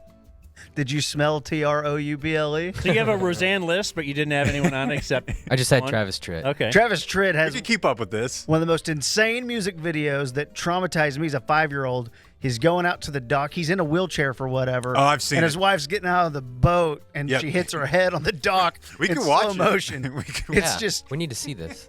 I forget Dan, the you'll name love of the it. song, but it's Country music videos in the 90s, Dan, you have Ridiculous. no idea how unhinged they were. What's the one you showed me? Yeah. The one I showed you was standing outside the fire. oh where, no. Oh, I hate track and field ever since. where a kid would. Dude. where a kid with Down syndrome wants to participate in track and field. He wants to participate in like a 400, but he falls down. All right. And he's not in the Special Olympics, to be clear. He's racing Okay. You're making it better. Go on. And for some reason, Garth Brooks is there. Yeah, it is odd. All right. And his dad's mad at him because he falls down. And he's like, "Get up, son, get up." And he makes him finish the race. And the dad is yelling at the Down syndrome kid. Yeah. Yes. Who's competing against normies and like it's rough. And I'm confident that the Special Olympics did exist at the time this video And where's was Garth created. Brooks? Why? He's in the crowd singing for some reason. He's like, standing with outside the fire. with the mom, yeah. Like, the point is, like, you got to get in the game. You don't want to stand outside the fire. But to KT's point, the kid definitely could have competed against other kids with Down syndrome. He just didn't. Yeah. The dad's like, what's the motivation? And Wouldn't he you fall- love and to he talk has to him a about writing terrible that song? fall. And- it's so bloody. And he bleeds, yeah. Dad is just like mad at him. Dude, it's really rough. God. And the song rules. That song does rule, too. That's another good point. Anyways. Well, that's great. R.I.P. to Chris Benoit's family. So on this day in 2020, the Dixie Chicks changed their name to the Chicks. Mm-hmm. Yeah. Following pressure from those who object to the word Dixie as a nostalgic nickname for the South, specifically the states from the Confederacy. Yeah. And then that led to someone else. Was it Lady Antebellum? Lady Antebellum, they just became Lady A? Lady A. See, once one goes, then someone else. We're Yep. seeing this with pastors right now. Yeah, it's true. Which is weird because the Dixie Chicks came out as anti-Bush. I wonder if... Anti-George Bush. Yeah, they lost their audience in Texas. Let me specify. Anti-George W. Bush. They weren't on the Galen Clark.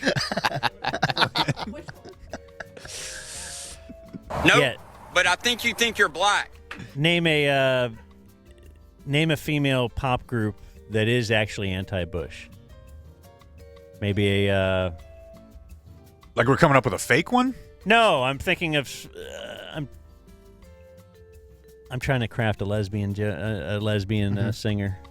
Come back Thursday. The Indigo Girls. Okay. Is that lesbian? I think so. I feel like they would have been pro. Sounds lesbian. Yeah. That's right. I guess they're pro-Bush. Yeah. I was confused as to... Okay, no, yeah. So, yeah, the Dixie Chicks. Now maybe like more modern. Wiener. Like maybe... Kesha. Maybe Let's do the Pussycat next one. Dolls. This all one right. is not going anywhere. You got to know when to cut bait. Okay, let me add this other one. Okay. Because on this day in 2020, so remember what this day is, too. 2020, Disney says it would recast the Splash Mountain theme park ride to remove its ties to Song of the South. It's a 1946 movie that many viewed as racist. I don't know why. Now, I did think... Oh, we're watching a little something that does look a bit racist. Yeah, a bit. I was thinking the next thing you know, they're going to be canceling Triumph of the Will. But the point here is that on this day in 2020, it's pre-election, and you say, did canceling Roseanne? Do you think all this stuff Yes, without a doubt. helped Trump get elected? Like, because even people who are not, you're not racist, all that kind of stuff, you are thinking, really, you need to change the name Dixie Chicks? Like, to me, that sounds silly. Why would you change your name? I mean, he won in the 2016 election, so this stuff was all happening, and then Biden won. But still, But even the Splash Mountain thing, I'm sure they weren't showing Uncle Remus or whoever on the ride, but it's like, oh, just the name of that movie is part of this, so we should take that out. And I think just that upon this, adding all the stories of silliness. Yeah. And yes, it's the, in fact, and I remember thinking it was ridiculous when Trump said this, because I think I came in and told you the next day when he was in a debate with Hillary, and they were like, Hillary, what's the biggest problem, that America faces today? And she was like, the Middle East and taxes and tariffs, and just had a bunch of, politician answers. Yeah, policy answers. And then they asked him, homelessness, poverty, all these really important things. And he's like, political correctness. You can't say anything anymore. And I thought, well, that's really weird for a presidential candidate to say that's the number one problem we're facing. Right. And it worked. But it worked. We've never seen anything like it before. Because I think even you, right? Anybody on all sides were like, yeah, it is kind of. Yeah. There is too much political correctness. I don't know if I would term it that way, but certainly I understood the anger behind it, But he's going to play that card again. Thursday night, baby. Can't wait. Famous weddings on this date. In 1967, Nolan Ryan married his high school sweetheart, Ruth Holdorf. She was 18. Still a snack. Okay, she was 18. How old do you think he was? 25. He was 20.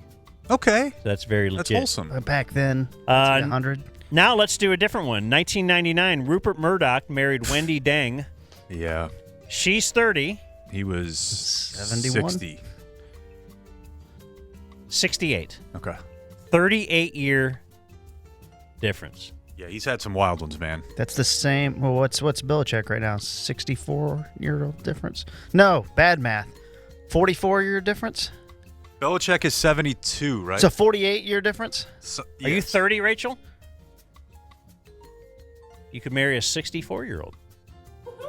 No, 68. He was 68. No.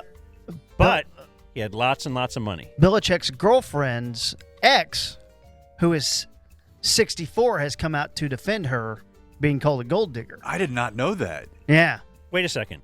So, yeah. She's already been down this path? Belichick's girlfriend is 24. We did that part of the story. Yeah, who did she hooked up previously with who? A 64-year-old guy who has come out to get her back. Like, hey, y'all need to stop dragging her through the mud here. She's not a gold digger. What a guy. She's wise beyond her years. I thought she was, 26. That's great. You should look the guy. I mean, she's a philosopher. 8 years younger than Belichick. They kind of look about the same. Maybe she has a type. Everyone's got a thing. Sure. You just only know about it if it's like illegal. And mine is guys who have mastered all three phases of the game. Birthdays today. Dikembe Mutombo is 58. Dan. One of the most famous fingers. Willis Reed is 82. Del Curry is 60. Yeah, he had a weird divorce, right? Did he? Yeah, I remember something going on with 501. Yeah. Charlotte Hornets all-time leading scorer. Seth and Steph's mom was not in the picture for a while there because he was with a young gal. Yeah, Younger. and I think she was also going younger. Oh, yeah, I remember that. Oh, yeah. Tough deal. Yeah. Look, whatever. Tillman Fertitta is 66. UFC Houston Rockets. What's UFC? He bought him? Yeah, wasn't he like one of the owners? Maybe. I know he's the Houston Rockets owner. Governor. Okay, he's the third cousin to the people who own UFC, whose names are Lorenzo and Frank Fertitta. So I think I just always thought he was somehow related there. But they all have money. Yeah. James Meredith is 91. He was the first black student at the University of Texas? Mississippi. Okay. Was it? Now, Jerry wasn't there yelling at him. But Ricky Gervais, 63. I would have thought he's younger. Funny, but wish he wouldn't wear the TED Talk headset whenever he does his stand-up now. It really throws me off. He has full Garth. Yeah, he kind of does go into, Garth at Central Park. You know how you said anti certain comedian? Yeah, like the you can't say anything anymore, and then he says it all. Yeah, I still think he's funny, but yeah. Angela Kinsey is 53. The Office. Yes. She's one of the Office ladies that does the podcast with Jenna Fisher. She plays Angela in the show. From Archer City, Texas. Wow. Where I was born, maybe the last baby born in that hospital. It's like, hey, they had the most beautiful baby. Let's go ahead and shut down the hospital. So me and Angela, pretty tight. Is that Larry McMurtry's from? Yes. Linda Cardellini is 49. That's not the good one. I thought she was so hot. She was from Freaks and Geeks and Mad Men. Busy Phillips is an actress. She's 45. She was also in Freaks and Geeks and Dawson's Creek. That show is an underrated breeding ground for phenomenal talent. Freaks and Geeks? Mhm. Yeah. I think one season, right? Yeah. Yeah. NBC. James Franco. People did not get it. Seth Rogen. Busy Phillips always got like multiple jobs as opposed to her sister Free Time. Keep going, Dan. That's what you're leaving us with? Well, you got to empty out the thing, you know? My segments are real short now in the evening. God, I just that kind of sucks. remember you earlier saying how you'll deliver this killer line. Notice he's not passing out now. Let's see what else I got in the joke book. Martin Starr, Jason Segel, all on that show. Oh, yeah. Martin Starr. Mark Judd Titus. Apatow produced it. Mark Titus is 37. Of Tate fame. Of Titus and Tate. He did have a good bit, though. Because I found out about him because of TC. TC was a big fan of his because TC used to wear a shirt that said Club Trillion. And it was because Mark Titus played basketball at Ohio State, and he would only get subbed into games when they were blowing people out, and he would play 1 minute and record no stats. So he started calling his show Club Trillion, and like his fans were like the trillionaires because his stat line always just said 1 and then a whole bunch of zeros. Funny. Yeah, I thought that was cool. And then they ran us into the ground with their promos. You know, I think the Mavs need like a Jay Crowder. I think you need to shut up. They can lure in free agents. I'm not saying Jay Crowder. I'm saying like a Jay Crowder type. The worst promos that have ever been run. Born on this day, now dead, George Orwell. Aha. Anthony Bourdain. Go off, Dan. Did you cry? I didn't cry, but I mean, he did mean a lot to me. I'm sorry. Why? He was just a guy who made me want to travel. He would show you cool stuff, but not do it in like a dorky PBS Rick Steves way, you know? I loved it. Then he killed himself, right? Yeah, that'll happen. He didn't hang himself on a Bowflex, but he did kill himself. It was because he got hit by lightning? No. 7 times.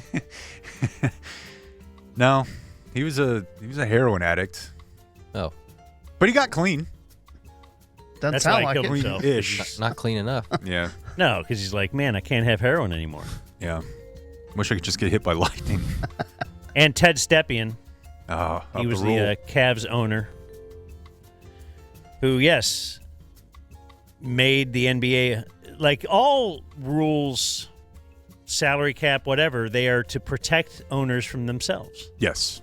That's what all of that stuff is. Yeah, he traded away so many picks that they had to ban trading consecutive first-round picks. Right. Died on this day, still dead. Dick Seaman. Every year. Who was an auto racer, died on this day in 1939. So I'm not sure how many auto races. Yeah, what do you was race, his top race the speed? horse? Fred Trump. He's a funny-looking fella. Yabba dabba doo. Father of Donald. No, we're not doing a combo Flintstone Trump. Barney, get over here. Gettysburg, wow. Wow. Same day, 2009, Michael Jackson and Farrah Fawcett both died. Danny. That's tough for her. In a suicide pact, right? I think that's right. I need my milk. Died on this day in 1961, Ma Ferguson, the first U.S. elected woman governor. Just based on she had great political skills and. Was this the one? Yeah. Yeah. They just voted her husband in? Yeah. Or excuse me, her husband got either term limits or ousted, reason. but then they just voted for her and he just stayed governor. Yeah. And died on this day in 1906, a guy named Stanford White. He was an architect, a male architect, and he designed Madison Square Garden. Oh, cool. He was shot dead standing on top Madison Square Garden by Harry Thaw. He was the jealous husband of the lady that Stanford White was tagging. That's tough. So, like, on his great creation. But poetic. Yes, I guess he died doing what he loved, kind of. Or something.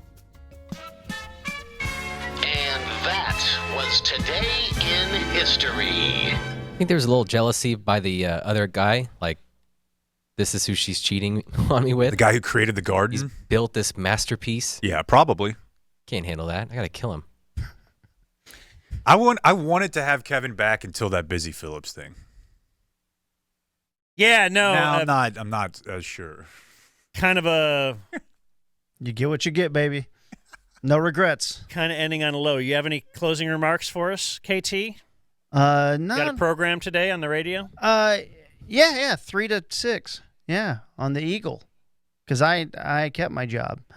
But follow the YouTube though, at KT Fun Tweets. We do some stuff. And for each one of our guests, we have we give you a tumbler. Look at that! Wow, What does it say on there? It says Dumb Zone. Okay, it's pretty rad.